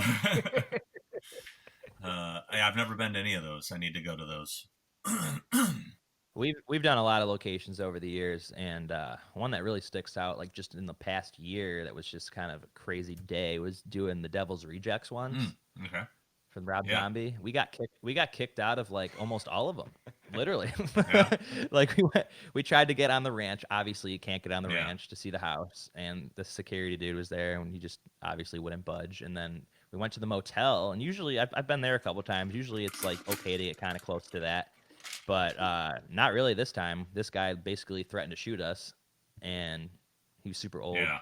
It was kind of funny. Yeah, I got chased out of there before. Did you find you find Spaulding's house? I was the first guy to find it. The one that's with the girl? Yeah, with Ginger Lynn Allen. I tried for some reason. I couldn't. I went right to the area, and I don't know if I had the wrong address, but I was definitely right there. Hey, there's a good chance they could have tore it down by now because it was abandoned. I think it was torn down. Me and my friend Anthony broke into it, and believe me, yeah. You're out in Lancaster in the middle of nowhere, and first off, we're like, is anybody in there? If we go in there, are we gonna get shot? Because we walked in and it was fully furnished, but like clearly not. I mean, the floor had probably 3 inches of dirt in every room, like it just been through dust storms and everything. And as we're walking through there, it was sketchy as hell. Super exciting, but sketchy as hell. Mm-hmm. And one of the reasons I knew first off, nobody had ever posted any information on it. And the other thing was in the kitchen on the wall, taped on the wall was a piece of paper that said Kiki Palms Motel, like written in Sharpie. And then I pulled it off and looked on the flip side, and it was a script page from Devil's Rejects. No yeah, shit. like it was one of the sides. And way. And I'm like, well, clearly no fan has ever been here because nobody would have left this, and I took it. So, did you frame it or something? It's in my one of my cases with all my stuff, so I have it. Yeah, that's sweet. That's awesome. Yeah. Well, speaking what are of, the odds? I know. But it was crazy. And get this. This is another thing. I did not take this. Part of me felt like I probably should have, but in the scene where Otis is walking Lou Temple and Jeffrey Lewis out to like execute them, and there's a shot where they're walking out, and they're by what looks like those chicken coop things, which was behind the house. Yeah, that was all there. There's a POV shot looking at the ground, and you see this teddy bear on the ground. Do you remember that? Mm-hmm. There was a teddy bear. I found that teddy bear. It was still there. Oh my God. And the thing was so worked, it was gross. I mean, it was, weathered away, probably full of bugs. And I mean, it was just disgusting laying outside. But you kept it. No, I didn't. I debated. No, I debated it, but I'm like, it's not like an iconic piece. It was shocked I even recognized it. I'm like, I had my DVD player with me. I go, dude, I think this fucking teddy bear is in the movie. And he's like, nah. I pulled up my DVD player. I got that scene. I go, look, it's the fucking teddy bear. And I was like, should I take it? And I started to pick it up, and it was so nasty. I'm like, I'm taking this gross ass teddy bear that's been sitting outside for 20 years. Hell no. So yeah, I passed on it. It's probably still out there. Probably is. I'm gonna go get it. Go get it. Put it on eBay. So speaking of locations I want to visit, there's a horror movie that was actually filmed in our hometown called The Burning. Oh, dude, I love The Burning. Huge fan of The Burning. It was actually Weinstein's first movie he did with me or Max. Yeah, that scumbag. Anyways, I figured out where it is, and I asked Tom Savini at a convention once, and he's like, I don't remember where the hell that was filmed. He just said Tonawanda. Yeah, he didn't really know. Yeah, he didn't really know. And I figured it out. I mean, I hope I figured it out. It's apparently Camp Stonehaven for Boy Scouts in Ransomville, New York, Niagara County. And somebody I know I wonder if there's anything at all that would be recognizable, though. I know. I was wondering if like those rock things would be there still. Those rock. Yeah, shapes. from the end of the movie. Not. I highly doubt or it. even that, or even the mine too, like that they were in at the end of the movie. That's got to be gone. Yeah, it's probably, if anything. But even if you could just find the cabins and the dining hall, but yeah. Yeah, I don't know. I mean, here's one of my a location I've wanted to go to forever. You just reminded me. The camp from Meatballs, which was in Canada. It's a Boy Scout. I think it's a Boy Scout camp also. And that's the thing. It's like, some fucking 50-year-old dude, like, can I check out your camp? It's kind of not cool. Like, it's funny because we kind of did something like that. Well, we did that for Ernest Goes to Camp. We did that. We drove across country. Was that Tennessee? Yeah, it was. I don't know if it was outside of Nashville. I mean, I don't know. It was something like that. They were cool about it. We went to like the cafeteria. The cafeteria. Every once in a while, you'll get somebody that's cool. And then, 50% of the time you'll get somebody who's just like a dick and just no. I'll tell you, for example, I was in Chicago hitting up all the locations from my Bodyguard back to Chris Makepeace. I went to all the locations, and the one I wanted to see the most was the high school, right? It's an indoor school. So there's like one entrance, and there was the security guard sitting there, and it was after I waited till school was out. It was like probably 3-4 in the afternoon. And I said, look, man, I'm from California. I'm a huge fan of this movie. Well, can I just take a look? And he's like, nope. And I said, come. Yeah. And I'm like, come on, man. Just like, can I just say it? He's like, nope. And then there's people walking in. And there's these people walking in. And I'm just like, where are they going? And because there was like some adult. And he said, well, there's a volleyball game that I go, could I go to the volleyball game? And he's like, And he was like, he goes, you can go in there, but that's it. And it happened to be the gym where the basketball scene. I don't know if you guys know the movie. Never seen My Bodyguard. Well, the basketball. We'll check it out. I've heard of it. It's a fun movie. The basketball scene takes place in that gym. And I snuck down to the locker room because there's a scene that takes place in the locker room. He gets locked in a locker. And that had changed drastically. But anyway, I went back there. I just argued with the guy for a while. It was like, I just want to see a couple more. There was this auditorium I wanted to see where a big scene happens, and like just kind of the hallways, and I knew a specific classroom. And he's like, ain't happening.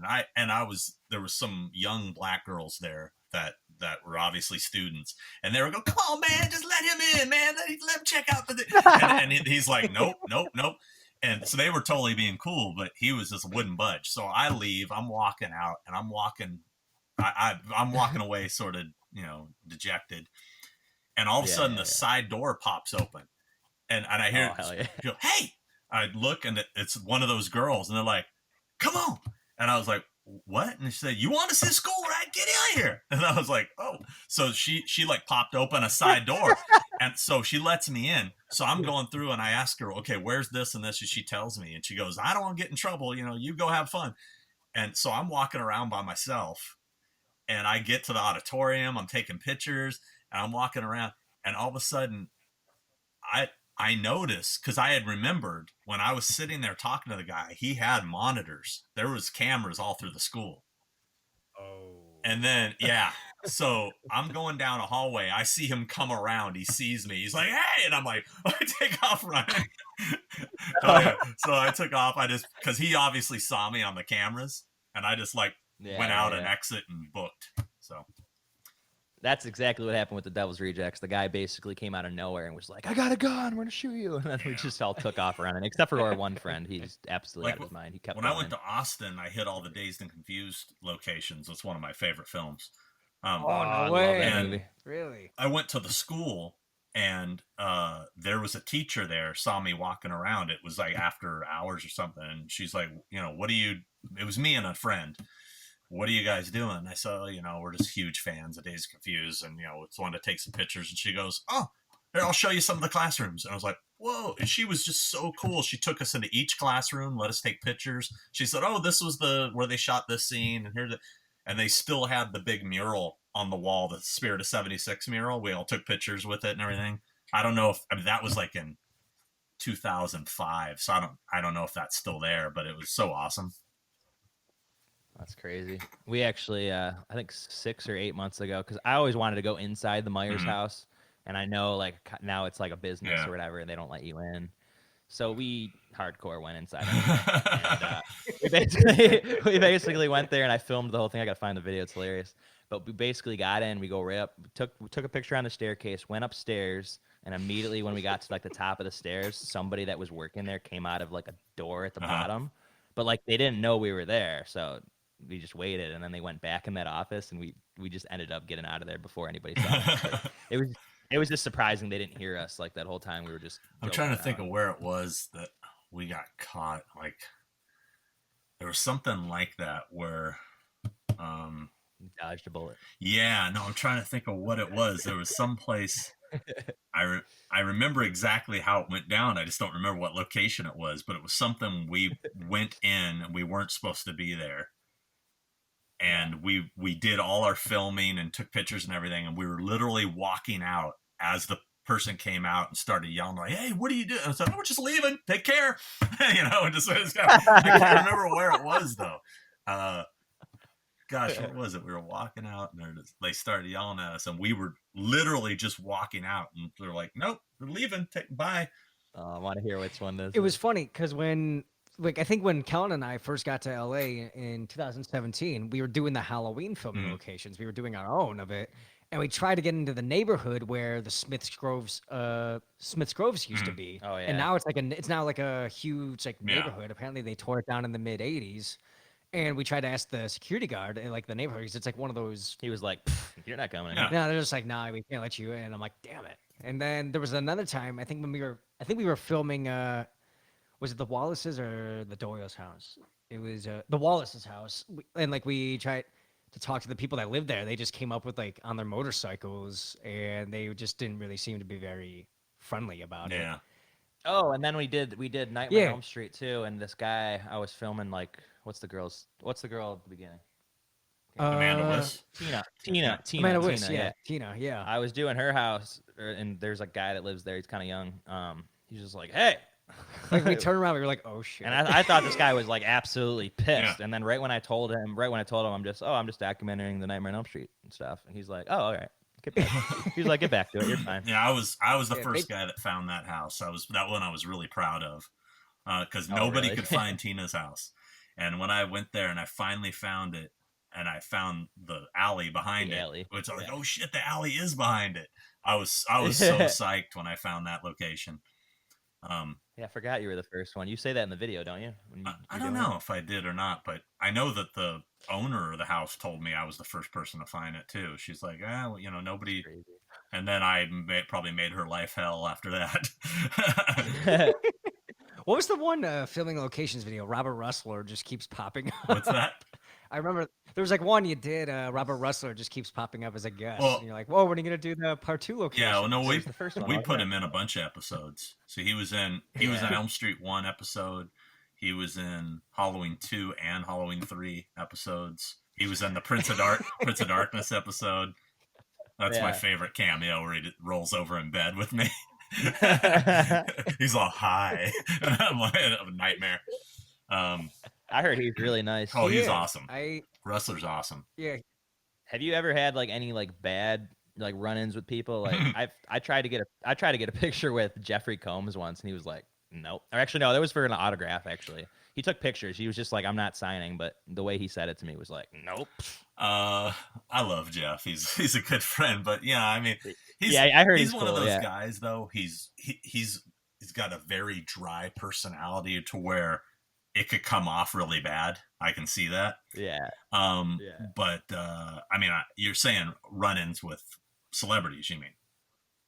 Yeah. I mean, even if it's at an event. Houses. No. Everybody asks me about the Halloween 3 hotel incident. Oh no. Oh yeah.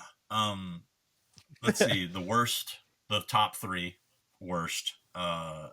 John Lydon, Johnny Rotten, Sex Pistols. He's probably number one, and it was the one I was most afraid to ever meet because it turned out exactly the way I thought it would. It was terrible. Oh no. Jimmy Page from Led Zeppelin. What? Total asshole. Oh. And Samuel L. Jackson would probably be number 3. No. Yeah. Why? What did he do? Where was that? And that's that one is the one that's like kind of the worst. I was a journalist. We had just gone to the premiere of Snakes on a Plane. And the after party for Snakes on a Plane was that they had taken the whole rooftop of the parking structure at the ArcLight, and they had the after party on the top of the parking structure. And everybody was there. And Chris Rock was a dick that night too. Although he did after bugging him like 10 times, finally took a picture with me. But he was such a dick about it. And then in the photo, he purposely looked in the opposite direction. Like the camera's here and he's looking this way, like this. He just did it to be a dick.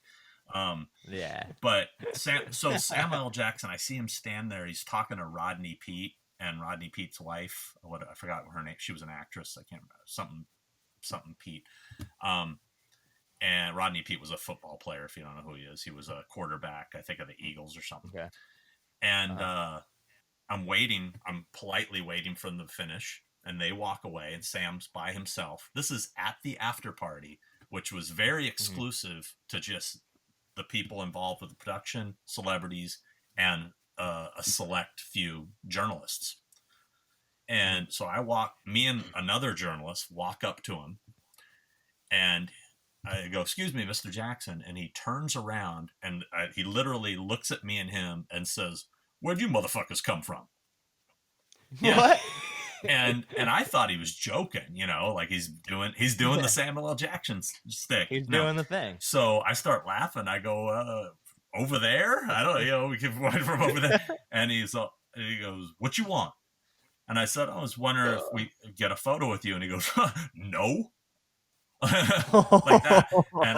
And I start cracking up because I think he's just fucking with us.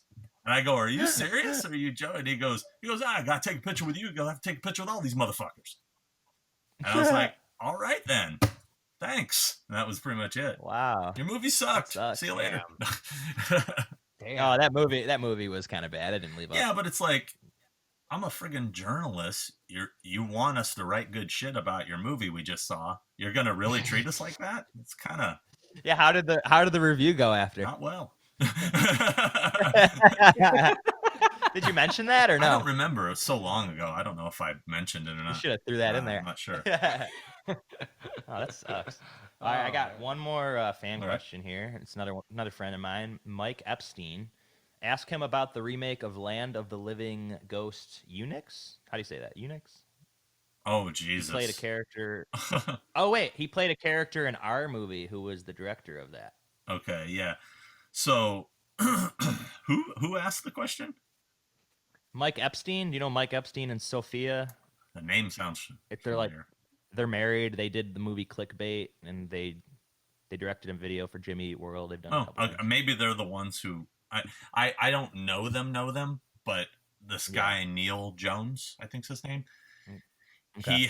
He's involved with this film they're doing, and it takes place... Part of it takes place at a convention, and it has one of the dudes from Greasy Strangler in it. Oh, no, I know what you're talking about. Yeah, that's their new film. What's it called? God, I have his card right here. I know what it's called. He gave me his card. I don't know. He talks about it all the time, and I don't even. Okay, well, I don't remember what the dude's name is, but he's one of the two. He's one of the two guys. Oh, here it is. The Once and Future Michael Smash. St. Michael's. Yeah, here's his card. Yes. I got it right here. So, anyway, he is that the name of the movie? The Once and Future Smash. I don't even know the name of the friggin' movie I'm going to be in. So he sent me a message and said, "Hey, we're shooting this thing at Mad Monster." There's my email again. We're shooting this thing at Mad Monster Party in Arizona. North Carolina. North Carolina. He said, "Are you going to be there?" And I said, "Yeah, I'm going to be there." And he said, "Would you like to play a part? We'd like to have you play this guy who was a director of this movie the land of the. Yeah. It was the line I couldn't get. I'm like, that's the stupidest name. I didn't rehearse anything. I literally. I was in the middle of setting up tables and like, we're ready to shoot. I'm like, oh, okay, can you give me what the lines are? And I just kind of just did it, you know, and I just, dude, I think I'm going to be just god awful in this thing. Like, I was not prepared, and I shouldn't have said yes to something I wasn't prepared for. But I have a scene with Michael St. Michael's and another dude, and I'm supposed to be playing this asshole director who like basically is blowing him off and being really like a douche. So yeah, I'm very afraid to see what that's going to be like. They were great. Yeah, those guys were great. No, yeah, they're awesome. Yeah, they're great. Land of the Living Ghost. Yeah, Unix, I had to say that, like, something about my film Land of the Living Dead Ghost Unit. I'm just like, that is the dumbest title, man. I'm like, I gotta say, it was such a mouthful. I don't even remember if I even got it right, but I was basically just my character was blowing them off. Like, he was trying to talk to me, and I'm just being like, yeah, you know, hey, yeah, what, you know, just being like douchey. Yeah. I don't know. That was probably not the best career move for me.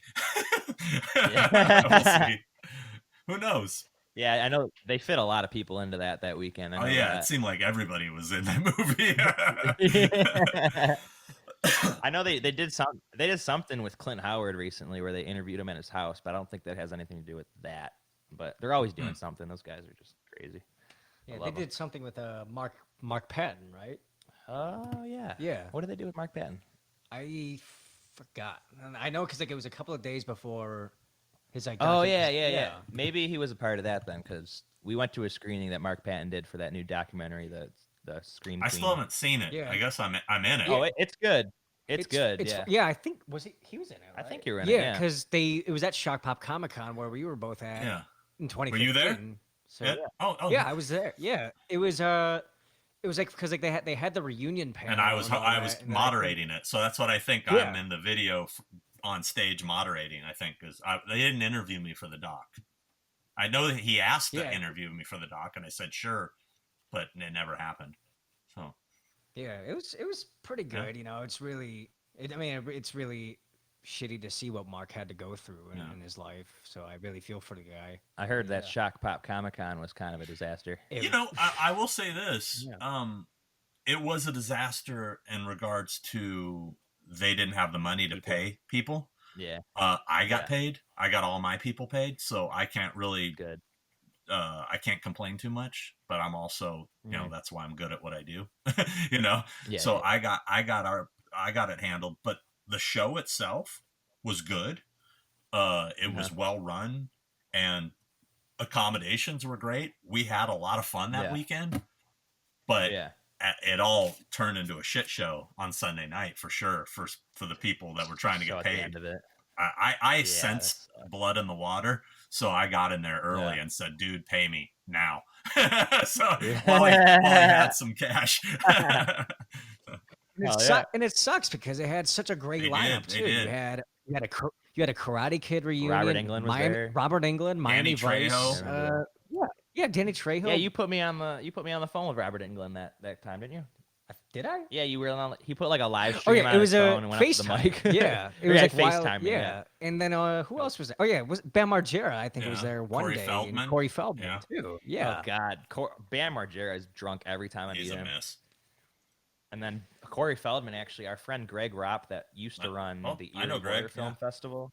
Greg's love that guy. Greg's a great guy. We used to go to that convention all the time. He said, I don't think he's made this public or anything, but he told us that Corey. No, he has. He's made it public. Corey Feldman blew him off. Yeah, they blew him off completely. Well, because I think he said he never showed up, is what it was. But yeah. I mean, he never showed up, but he took the like they had to pay him in advance. Is what I heard. Something like that. Yeah, and then he just like took off. Yeah, not sure about that guy, but. Yeah, well, I mean, based on my experience, at least meeting Corey as a fan, he was always respectful. So I'll at least give him that.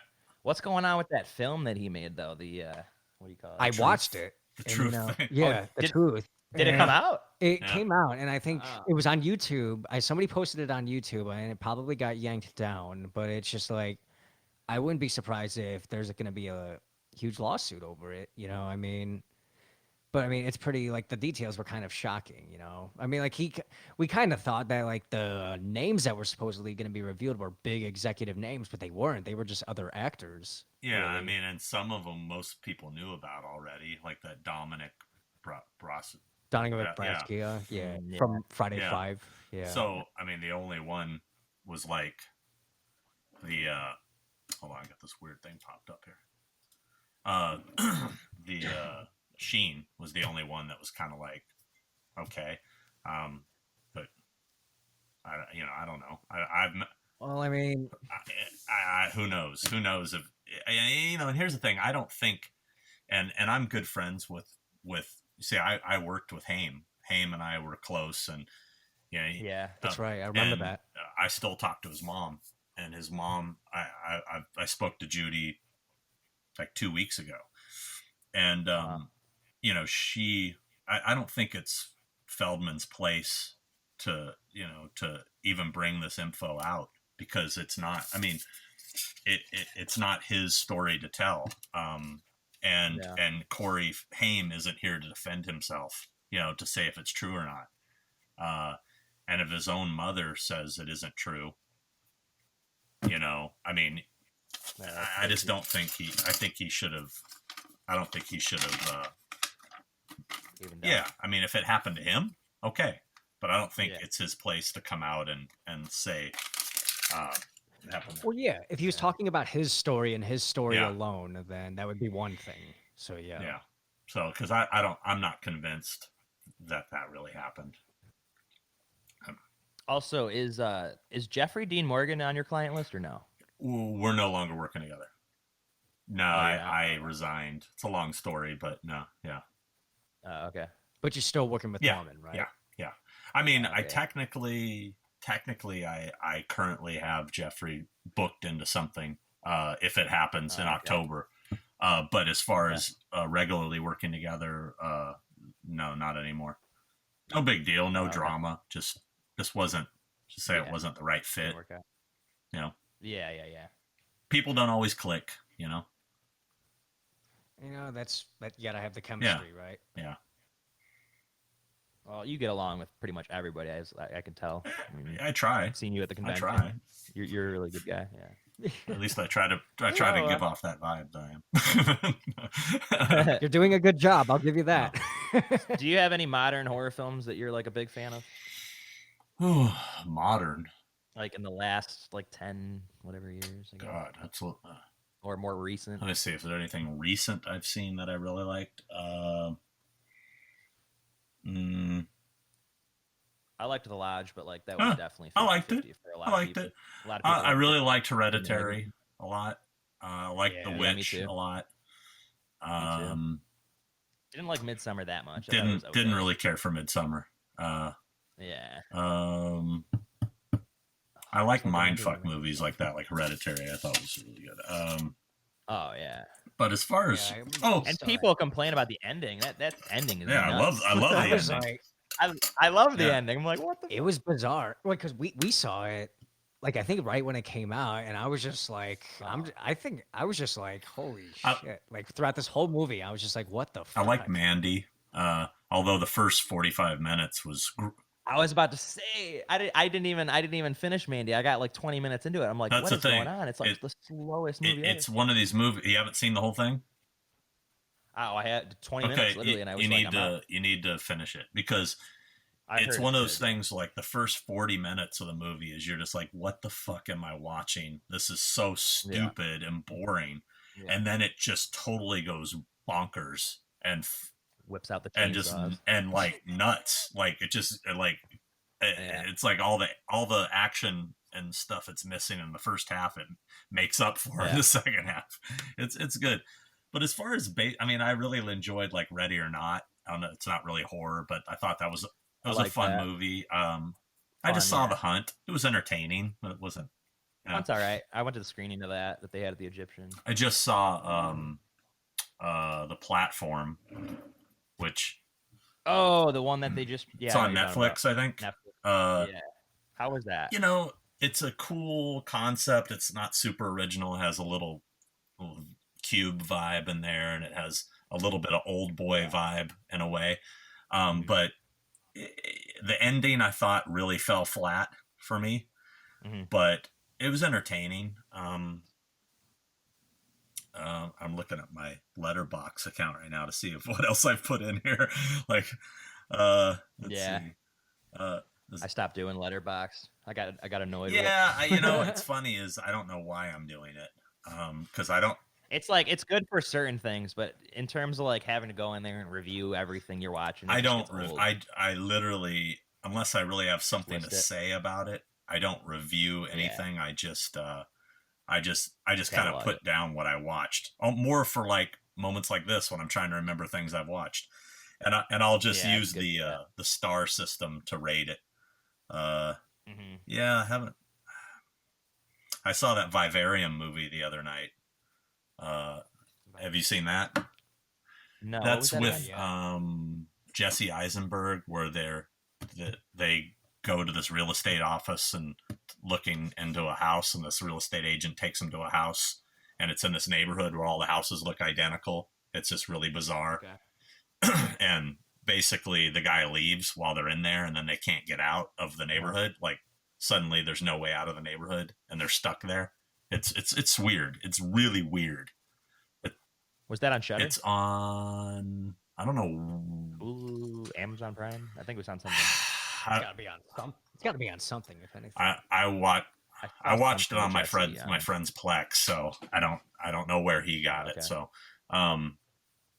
I might have illegally watched it. I don't know. Anyway, but anyway, it's interesting. It's kind of like a Black Mirror episode, maybe directed by David Lynch. It's got that kind of vibe. It's weird. It's just weird. But I enjoyed it. Enjoyed it. Yeah. You check out Tiger Oh, King yeah. yet? I tried to watch the new episode last night, and I was so bored I fell asleep during it. It's just an interview. Yeah, but it sucks because I used to love Talk Soup with Joel McHale, and I think he's he's lost it. He doesn't have I mean, I think you needed to be doing that show continuously to kind of stay sharp with your wits and jokes, and it was not entertaining. It was boring as fuck. Yeah. What about Color Out of Space? Did you check that out yet? That I haven't seen. That I'm like, it's kind of like a mixed bag. Like you're gonna like it, but you're gonna definitely not like certain aspects of it, probably. And I don't know. It's to me, it's almost like The Room. Like there's so many parts of that movie. Like Nick Cage is totally Which room? Over the top acting. The new room or the old one? No. The old one. It's like where you're just watching it with like an audience and just random laughters coming out of nowhere. Because that new one, the new room, I was interested in checking out. You heard about that one? You mean the one that's just called Room? Yeah, where they go in a room in this house they bought, and anything they wish for they get, but they can't take it outside because as soon as you walk outside with it, it like dissolves. So like, I have no idea. Yeah, the whole thing is she wishes for a baby because they can't have a child, and then they find out that you can't take it out because it'll just dissolve. It is interesting. I think that is on Netflix. I think that's on Netflix. Oh, okay. But yeah, Color Out of Space I haven't seen, and I mean I like Richard Stanley. It's definitely he actually a fun time. He played on my horror trivia team one night. So Really? But yeah, horror trivia and I don't know if you guys know about that. They have it the third Thursday of every month at Blast from the Past in Burbank. Oh yeah. Right. So there's anyway, we've been doing it for God, I don't know how long horror trivia has been going on now, over 10 years. Yeah. But there's a lot of people that show up for it, and it's a lot of sort of the who's who and the horror scene. A lot of directors, writers, actors, a lot of people show up for this thing. And we have a team, and currently our team is the champs because we won the last game, and then last month got postponed. Clearly this month's going to get postponed. Yeah. So all I can say is we're still reigning champs right now. So, hey, our championship is getting prolonged because of the virus. So That sounds fun. That's like right on Yeah, Magnolia, right? like pretty Blushing much Path? across the street from where Dark Dells used to be. So, Oh, okay. yeah. Yeah, I still haven't been to their new location. You know what's funny? Yes, you did. For the it was the signing from the guy. What was his name? The Tom Adkins movie. Oh, Paul Salamoff? Night of the Creeps. Paul- Oh yeah, Night Encounter? of the Creeps. Oh, Yeah, he was doing a signing at the new location when you were there. I don't know. That was the Yeah, new Paul one. Yeah, Paul I haven't been Salamoff's there. on our team also. He's an alternate on our team. Like if we have somebody who can't show up, he's an alternate. But if we have our full team, he plays on another team. The guy who directed Oh, yeah. Encounter. Yeah. He's a good guy. Well, got any other ball busters? out there? One I had to ask because you and I know we both are huge fans of Kiss. I did have to ask you, favorite Kiss album of all Love Gun. time? Yeah. Love Gun. Least Least favorite. Private. Newest one. Monster. Yeah. Yeah, I mean, It's like I mean, unlistenable. I said going back to the old era. least favorite in, from like, what the, era? 70s, 80s, maybe 90s. I would say least favorite in that era. It's gonna be between Hot in the Shade and Crazy Nights, probably. Although there's songs on both those albums I really like. Yeah. I'm looking at my right now. Let's see. A lot of people hate the Oath. You mean Like, The what are your Elder? opinions on that?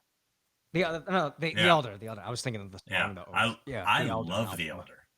Elder. I'm a big. That's a heavy album. I mean, yeah, there's some corny shit in there, but dude, like the song The Oath. I play that on guitar all the time. I love that song.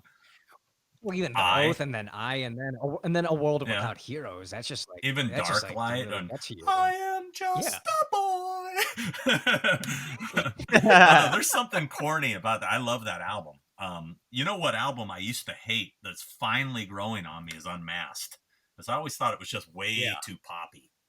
You know, Shandy. I and love then, Shandy, Talk to Me. but it's all like that, stuff. yeah. She's so European. You know, it's like, come on, it's so corny. What do you think about it? What do you think of Vinnie Vincent as a guitarist? Dude. Even though he's definitely not on Ace's level, but yeah. Well, they're very different. I mean, he's very. a far he was. I don't think he can play anymore, but he No, he was, you know, way bigger shredder than Ace could ever be. But as far as style, Ace has all the style. I mean, he has Ace's solos have substance, where Vinny's solos are just, you know. So, Well, yeah, you listen to the Vinnie Vincent Invasion. That's just like what his solos are all Boys about. Gonna really. Rock an Animal. Yeah. Come on. Yeah. Boys Gonna Rock. You know, I recently got offered to buy one of his guitars. Yeah. Oh no, like one of the Pink guitars. Yeah. Oh no shit. You know, with the double V's. Yeah. Oh my, Yeah. that one. I think that was in the music It's not. video. I It's think not that the was one it. in the video. It's that It's model. not the one. It's his personal guitar. I would my technically God. be buying it directly from him, but he wants a lot of money for it, and it's. Yeah, he And he has a reputation of of not. I said the only way I would buy it is I would have to be there in person, getting the guitar, handing the money, because I wouldn't trust him because he's ripped some people off. I've heard so. Well, yeah, I mean, like that. Well, that was the thing because I know there was like the lawsuit with him and Gene Simmons and Paul. Like, I think it was like over the writing of Unholy or something like that. Yeah. I don't know. But yeah, then again, like I've heard plenty of stories too, and you know, yeah. But I mean, like I've never experienced it personally, so I can't judge. But yeah, I would be safe I than met sorry. him. I met him back when he was promoting Vinnie Vincent's Invasion. I went to it was at a club in Orange County, and the whole band was there, and they did like a signing and a big press thing, and I met him there and got the whole band to sign stuff, and he was super nice. I mean, I've not met him since he's been on the recent convention stuff. Yeah, because he's mostly done Days of the Dead, and I don't do their shows. So, yeah, we were supposed to meet him at Days of the Dead last year, and then he canceled. So yeah. So, Well, he was supposed to be there, and then he canceled. He canceled like he cancels a everything that lot he of was stuff. supposed to So, do. so I've heard he's been very nice. But I haven't. Yeah. You know, and I don't care that much. It's not a big deal. I met him back in the day. I'm good. Yeah. Like while he's put out some good music, it's just I think you and I can both agree the original four of Kiss will always be the real. Well, I Kiss. saw him on Creatures. I did see him live with Kiss in makeup. Jeez. So I'll never forget that. I went to that concert. This is 1983, long before the internet. And back in the day, you got your news from magazines, like rock news. You'd get Hit Parade or Circus or whatever, Metal Edge. And I remember going to the concert super psyched before I got into the venue. It was at Irvine Meadows, which is like 2 miles from my house. No longer there, tore it down. But unfortunately, and that's, if you look right there, that's a seat from Irvine Meadows, and that is the ticket stub from the Creature show. Anyway, awesome. I remember getting there, and they had outside before you got into the venue, they had a merch booth, and I went straight to the merch booth, and I remember looking up at the T-shirt, the 10th anniversary tour shirt, and I'm looking at did Ace change his makeup? I'm looking at what the fuck I'm tripping out, trying to figure out what's going on. I bought a shirt, I got the tour book, and I'm flipping through the tour book, and there's Ace, Vinnie Vincent. Who the fuck is Vinnie Vincent? And nobody knew Ace had been replaced. We were all shocked. I mean, it was a bummer for sure, because Ace was like my favorite member. So I was not happy. But, Vinnie was good, But we met Ace once. What is your thought on Phantom in the Park, the movie? Kiss. I mean, it's awesome. it's so great. It's so bad.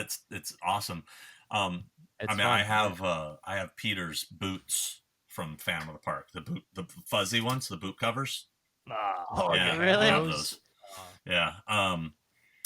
I love that movie. I mean, it's a terrible movie.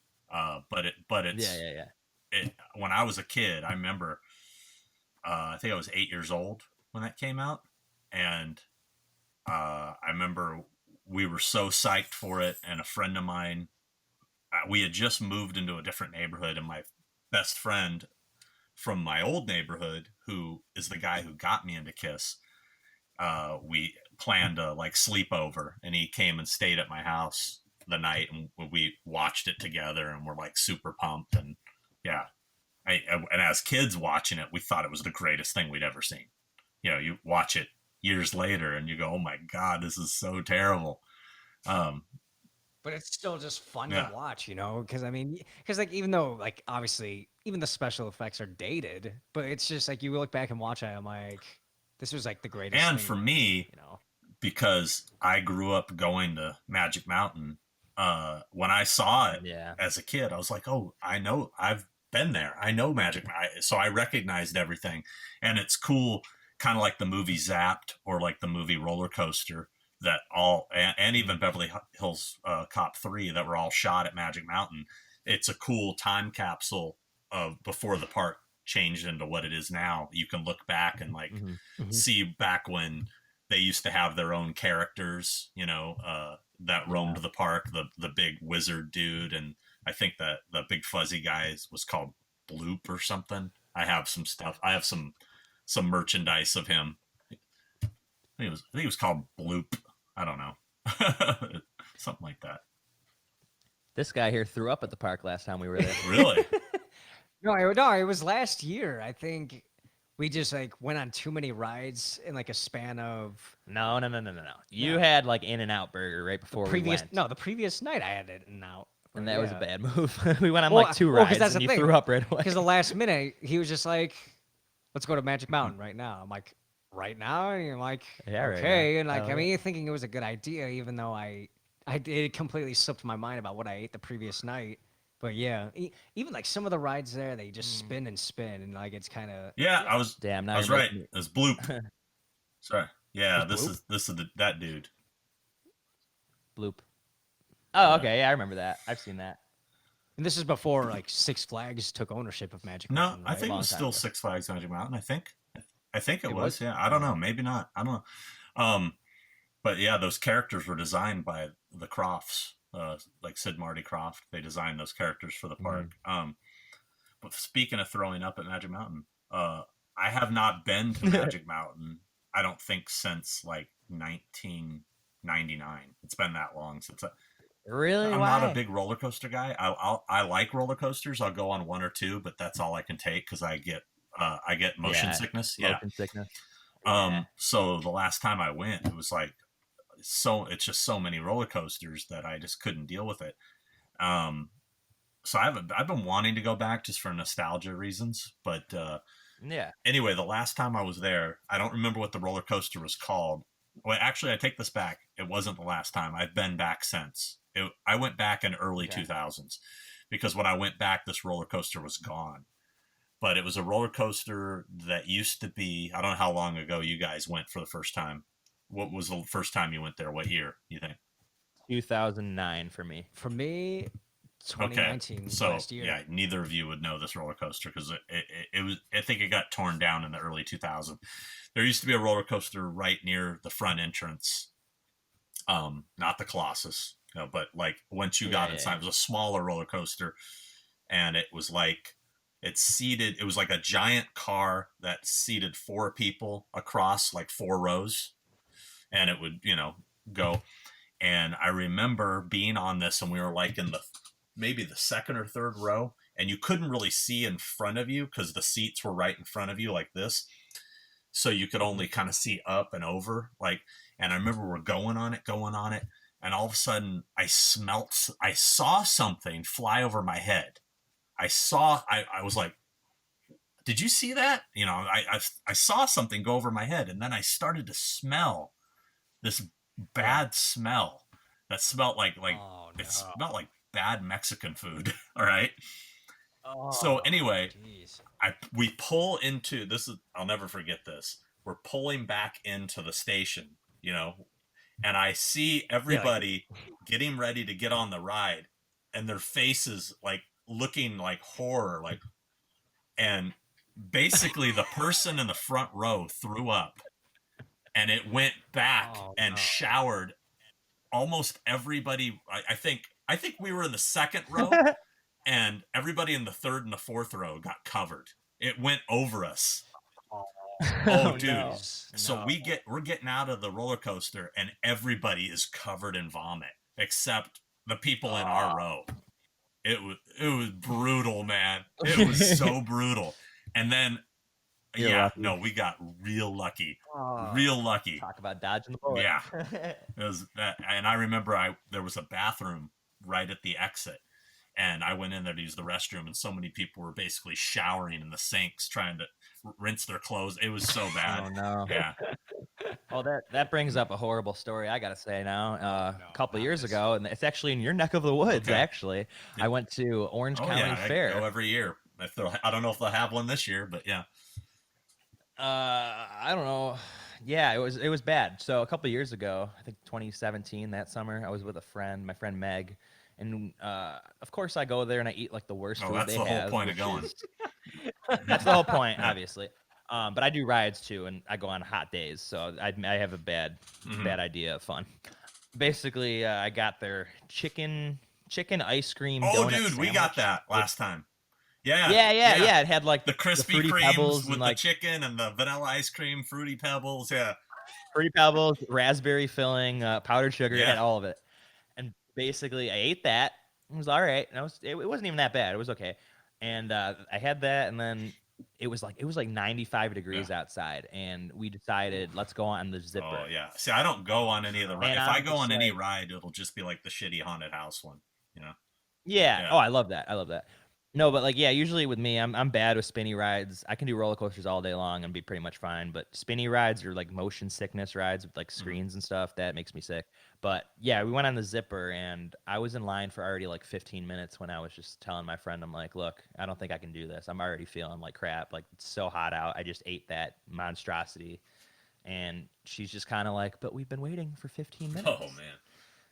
And I'm just like, well, I guess I'll give it a go. And then we go on this ride, right? Oh, it starts flipping, and when you're in throw Yeah. up, it's coming, you're screwed at that point.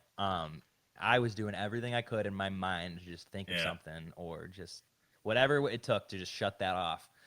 And no, it didn't work. Basically, we're flipping in the midair, and I threw up twice. The cover, and, both of you?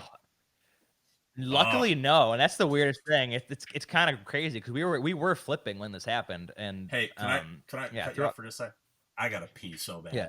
Hold on. Oh, you're good. Give me just a sec. Yeah, you're good. That was the worst experience of all my life. I think I remember you showed back up. I think you showed back up, and didn't you have like puke on your shorts or something like that? Oh yeah. Wait! You can hear him peeing. Wait a second. Come on, don't do that. But yeah, like yeah, I think that was the only time I ever threw up on a roller coaster was last year at well, you and Ethan did too. Ethan did too. Our old roommate did when we got back from Six Flags. He threw up in our garage, which I got really pissed at him for because it's the garage, and that literally reeked in there for like 2 weeks after that. Oh yeah, I do remember. Yeah, because I was wondering what that smell was that whole time. Yeah, and I told him to clean it up. I don't even remember if he did. He probably did. But like but yeah, those rides like if you're not immune to motion sickness, yeah, I would say my advice would be like if you're gonna ride roller coasters, just what do you call it? Just like give it space in between rides. Or just don't eat crappy food. That too. And go on a hot day. That's horrible. It's the worst combination ever. Spinny rides, hot food. Well, to be fair, it was last minute planned.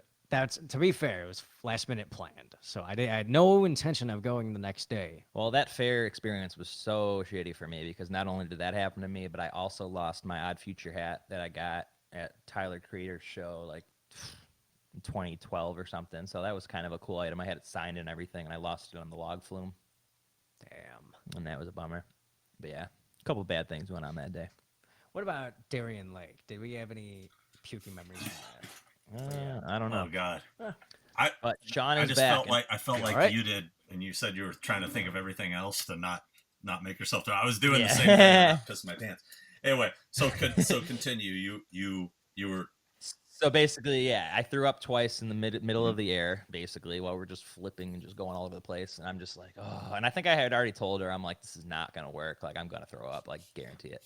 And this was like during the ride. I was like, I'm feeling it.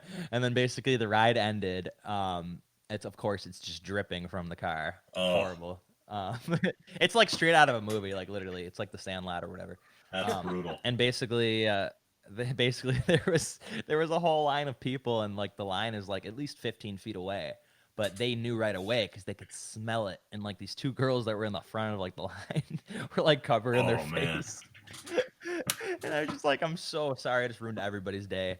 And then of course my friend comes off the ride, she starts throwing up in like a trash can. And it was just reaction. Like, it was like straight up the worst day ever. And I was just telling everybody else, we were just talking. I lost one of my hats on a log flume that day too, and it was signed.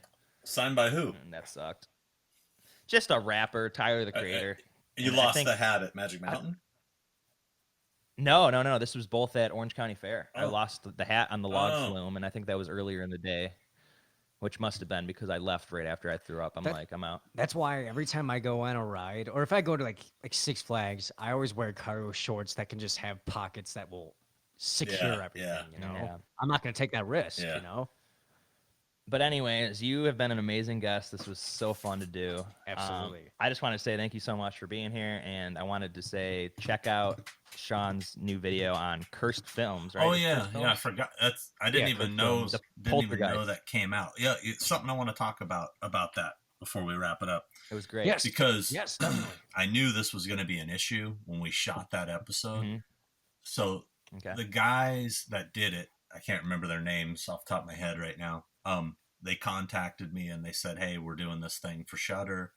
It's on Cursed Films."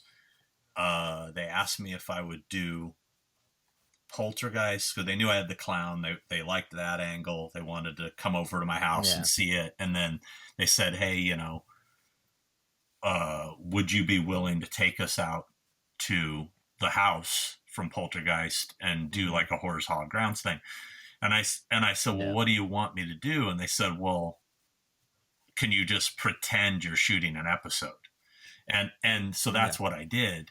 And I knew what would happen is people would see this episode and go, hey, how can I see that episode of your Horror Solid Grounds episode of Poltergeist? It's like, there really isn't one. Because we did that for this show. So we were faking an episode, basically. But it sucks because we got some amazing footage that day. Like the neighbor who happened to come out and talk to me, that's in the episode. Yeah, the best part, though, was the owner of the house pulled up while we were filming, and I tried to talk to him, and he wouldn't have any. He was fucking not having any of it. But it was great stuff. Like, I was like, oh my God, we just got gold footage. You're just gonna have to blur the guy's face. Yeah, they don't end up showing it. Shutter wouldn't let them, apparently. He said he wouldn't let him use it. But they also asked me to do. They wanted me to take them out to. They're doing an episode on Twilight Zone, the movie. At least that just dropped too. They dropped them came all. Out. Literally all the episodes. It was supposed to be one episode every Thursday, and I guess they just decided to just drop them all. So they're all on there now. I'm gonna have to watch. I've only seen The Omen, Exorcist, and Poltergeist, and I'll be honest with you, The Omen and the Exorcist ones, I thought they were okay. The Poltergeist one, not because I was in it. I just thought the Poltergeist one was the one that was better. It felt more like, okay, these are legit curses kind of thing. And they talked with Gary Sherman a lot about how they're it was. I thought that there was a lot of info in that I didn't know. I haven't seen the Crow episode yet. I want to see that one. And now, Twilight Zone. So they had asked me if I knew where that was shot, and I said, yeah, because the accident happened at Indian Dunes, which is right next to Magic Mountain, coincidentally. And is it? I didn't know that. Indian Dunes was literally right next to Magic Mountain. So if you're going down the freeway heading north, and you know how to the left is Magic Mountain, and then to the right is like where the Lost Boys bridge is, and we're heading to what's the ranch called that they wouldn't let you in? Starts with an S. I can find out. But I know what it is. It's the one where Devil's Rejects was shot and everything. Anyway, if you keep going north, the next exit after Magic Mountain Parkway was to Indian Dunes, which was also to the left. I haven't been out there in so long. I don't know how developed it is, but it used to be you could go race motorcycles. There was a raceway. I used to race motorcycles there when I was a kid, and that's where they shot MASH, and they used to shoot a lot of shows out there. In fact, one day I was riding my motorcycle around Indian Dunes, and I came across a junkyard in the middle of the place that was all smashed cars from different productions. There was Jeeps from MASH. The thing that caught my eye is there was like 3 or 4 smashed General Lees from Dukes of Hazzard in there. I was freaking out. I was like, oh my God, it's a General Lee, you know? Yeah, I've just seen replicas. Yeah, so, but anyway, I used to ride my motorcycle through that area of water where Vic Morrow was carrying the kids when the accident happened. Because it was like only about up to your knees high, so you could ride a motorcycle through it. But yeah, I was like, I told the guys, I said, I don't know if we can even get out to where that was now, because I don't know what's out there, but I'll try if you want me to take you out there. And it ended up not happening. I just did the Poltergeist one. So John Landis had a total lawsuit against him when that happened, right? Yeah, big time. Yeah. I'm interested to see the episode, see what they showed. Yeah, I'm stoked. I'm probably gonna check it out after this. I'll probably watch it today. It was Sable Ranch. I knew it started with an S. I was right. Sable Ranch. No, my acting coach was actually in John Landis's first movie he did called Schlock. I think that was his first movie. Either that or Kentucky Fried Movie. I don't remember which one was first. Probably Schlock. Yeah, but I actually was on set for Devil's Rejects on Sable Ranch. Yeah, really? When I was writing for Dread Central, we did a set visit on Devil's Rejects, and wasn't at the house. It was the Charlie's Town, whatever, Charlie's Fun Town or whatever the hell it's called. Yeah, the little the Western town. That was what they were shooting when I was out there. Oh, that's cool. And funny thing is we sat down. It was me and I think like 2 other journalists. There was only 3 of us. And we sat down and did sort of little roundtables with Rob and Sherry and Bill and Sid. And they filmed it. I remember they had cameras filming it, but it wasn't us filming it. Well, all that interview footage ended up in that documentary on the Devil's Rejects, DVD and Blu-ray. We got zero credit, but we were the guys interviewing them for it. They used our interview footage. You can't see us, you can't hear us, but they're answering our questions. Oh, no. I was like, that's kind of shitty. We didn't even get credit. What kind of fake shit is that? Sucks. So, oh well. What were your thoughts on 3 from Hell? Same. I was disappointed. I'm gonna be honest with you. I have to say I like 31 better. I thought 31 was more fun. I still think he kind of dropped the ball on that too, though. I think 31 could have been like way better. I don't know if it was budget. That's what with the budget he had. I think he did a really good job on 31. Yeah. But 3 from Hell. No. I feel like my issue with it just seemed like it almost seemed like a partial remake of Rejects. I mean, because you had so many similar things, like the girl being chased down the street naked was so similar to her chasing her out of the hotel in Devil's Reject. Yeah. Then you had the shootout at the brothel, which was exactly what happened in Mexico at the end of 3 from Hell. I mean, it was just like it was a lot of rehash where I think he could have really done a lot more with it. You know what else really frustrated me about that movie was that when they were talking about going to Mexico, and then they're just like randomly in Mexico. Like, why wasn't there like a scene of them trying to get across the border or like just any of that stuff? Like, they just kind of arrived in Mexico and just was like, oh, here we are. Yeah, I mean, that just kind of bothered me. Like, that was one of the I was at the premiere, and I remember I was at the premiere, which was a lot of fun. It was at the Vista, and it was jam packed. I mean, it was so crazy. I'm looking around, like sitting right across the row from me was like Kat Von D sitting with Doyle from the Misfits, and the singer of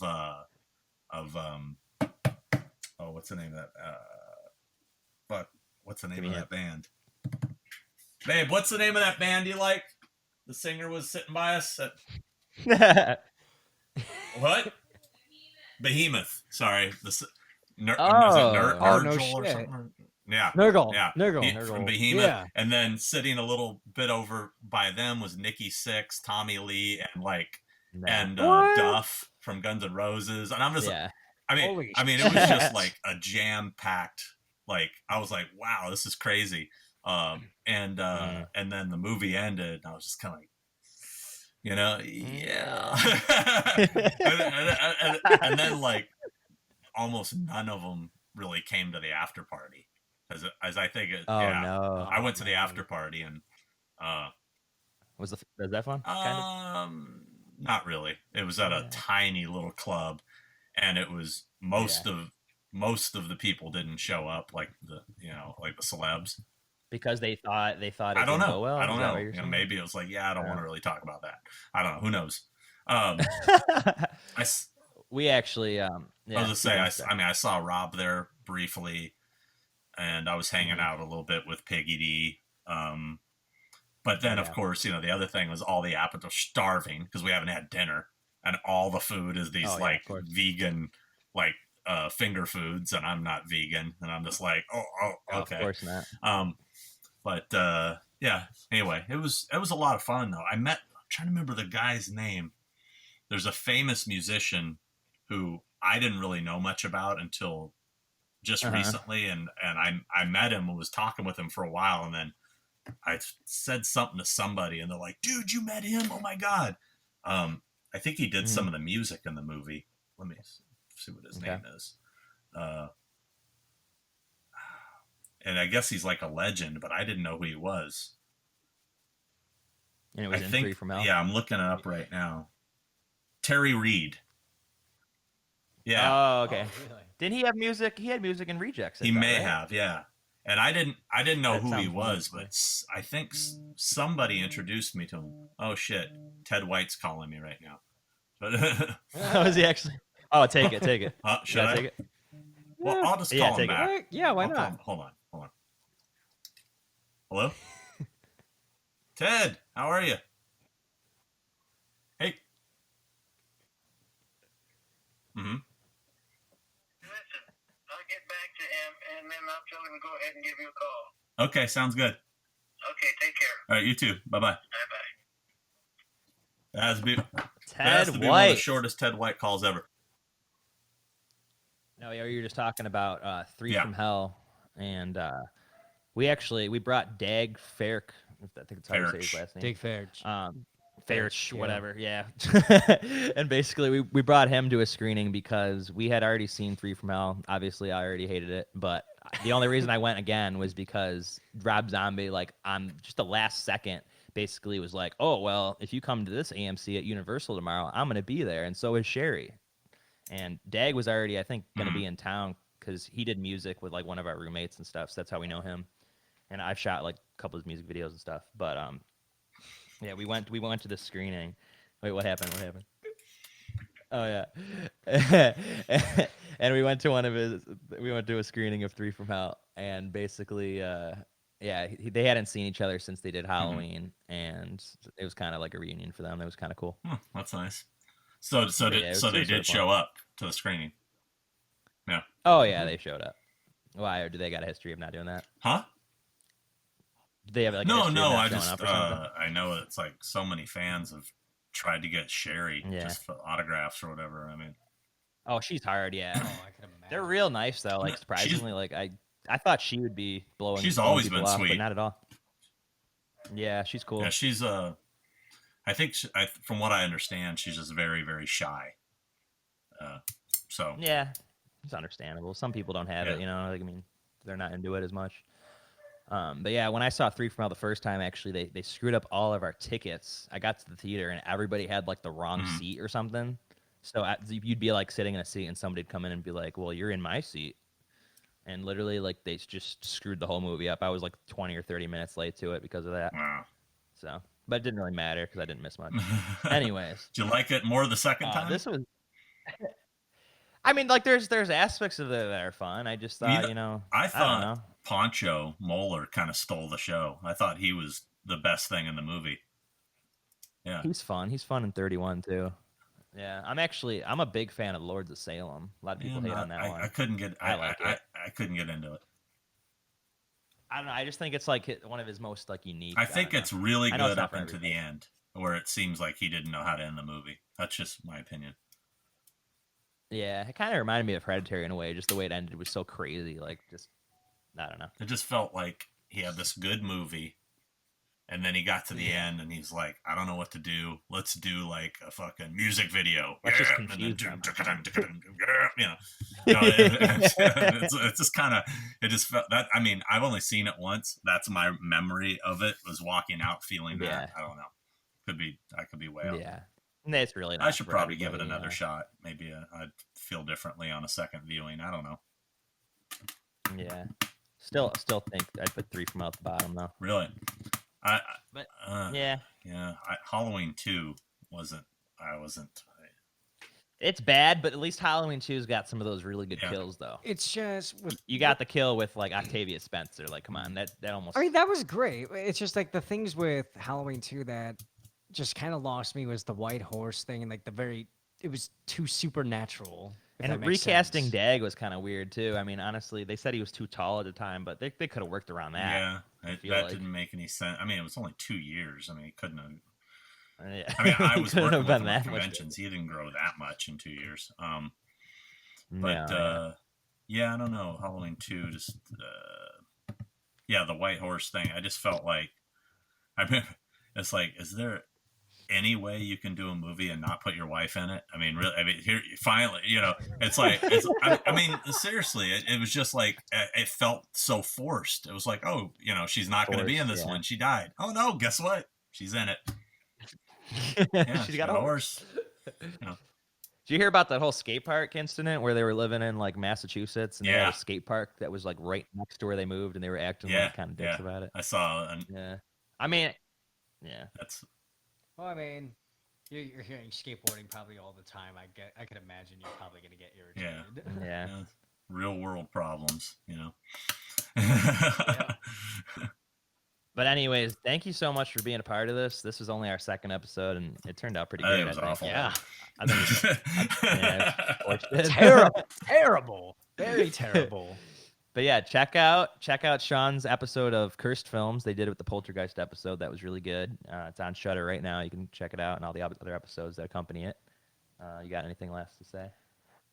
Dude, this was a great interview, and talked about a lot of amazing stuff. Even just not just like horror stuff, but even like mutual interests in music. And dude, I thought this was pretty fun, man. So, dude, thank you again. for being No problem. My pleasure, and congratulations to you as well, man. I've been rooting for you in your acting career. I've been seeing you popping up here and there and things, and that was so cool to see in The Mandalorian.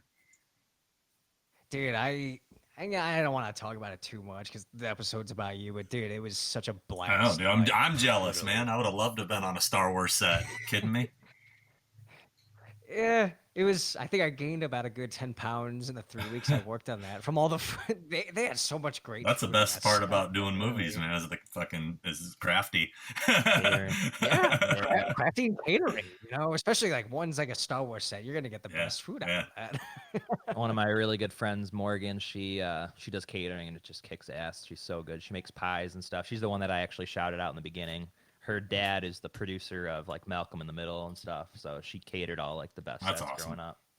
But yeah, Yeah. she's Yeah, pretty dope. keep it Yeah, up, but Ed, dude, and thank- eventually I'll be calling you like, hey, we're gonna do some conventions. I hope both of us. He's working with the wife of Eric Roberts, and he's doing a lot of great stuff too. We're all working our asses off. We came here with dreams, and we're just here to make it happen. That's what it's man. about, And dude, man.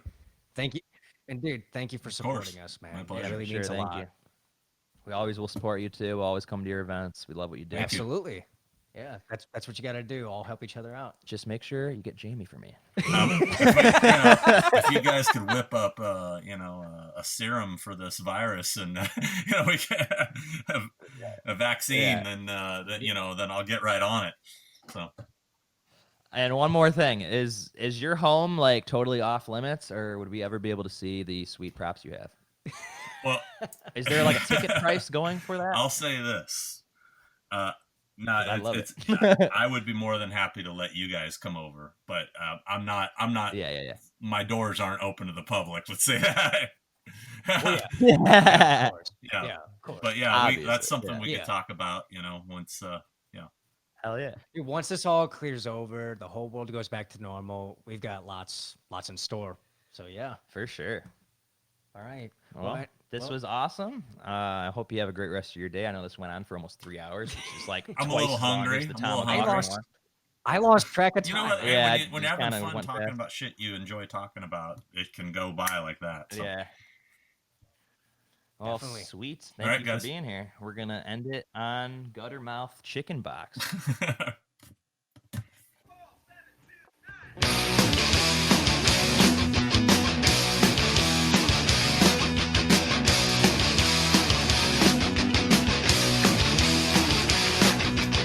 Hey, blood, come around. Come check out Mama Town. I wanna see that tonight.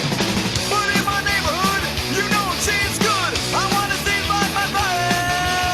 And now the time's here. Go chicken, chicken spill. I wanna see that tonight. And now they come around. These open streets of town. My liquor seem days alright. To the chicken stand we go. Yeah, we're eating lots of greasy food. Yo-ho. Hey, blood, come around. Come take a mama town. I wanna see that tonight. But in my neighborhood, you know the chicken's good. I wanna see my fire. And now the time's here. Go chicken, chicken's bill. I wanna see that tonight. And now they come around. These open streets of town. My liquor seem days alright. To the chicken stand we go. Yeah, we're eating lots of greasy food.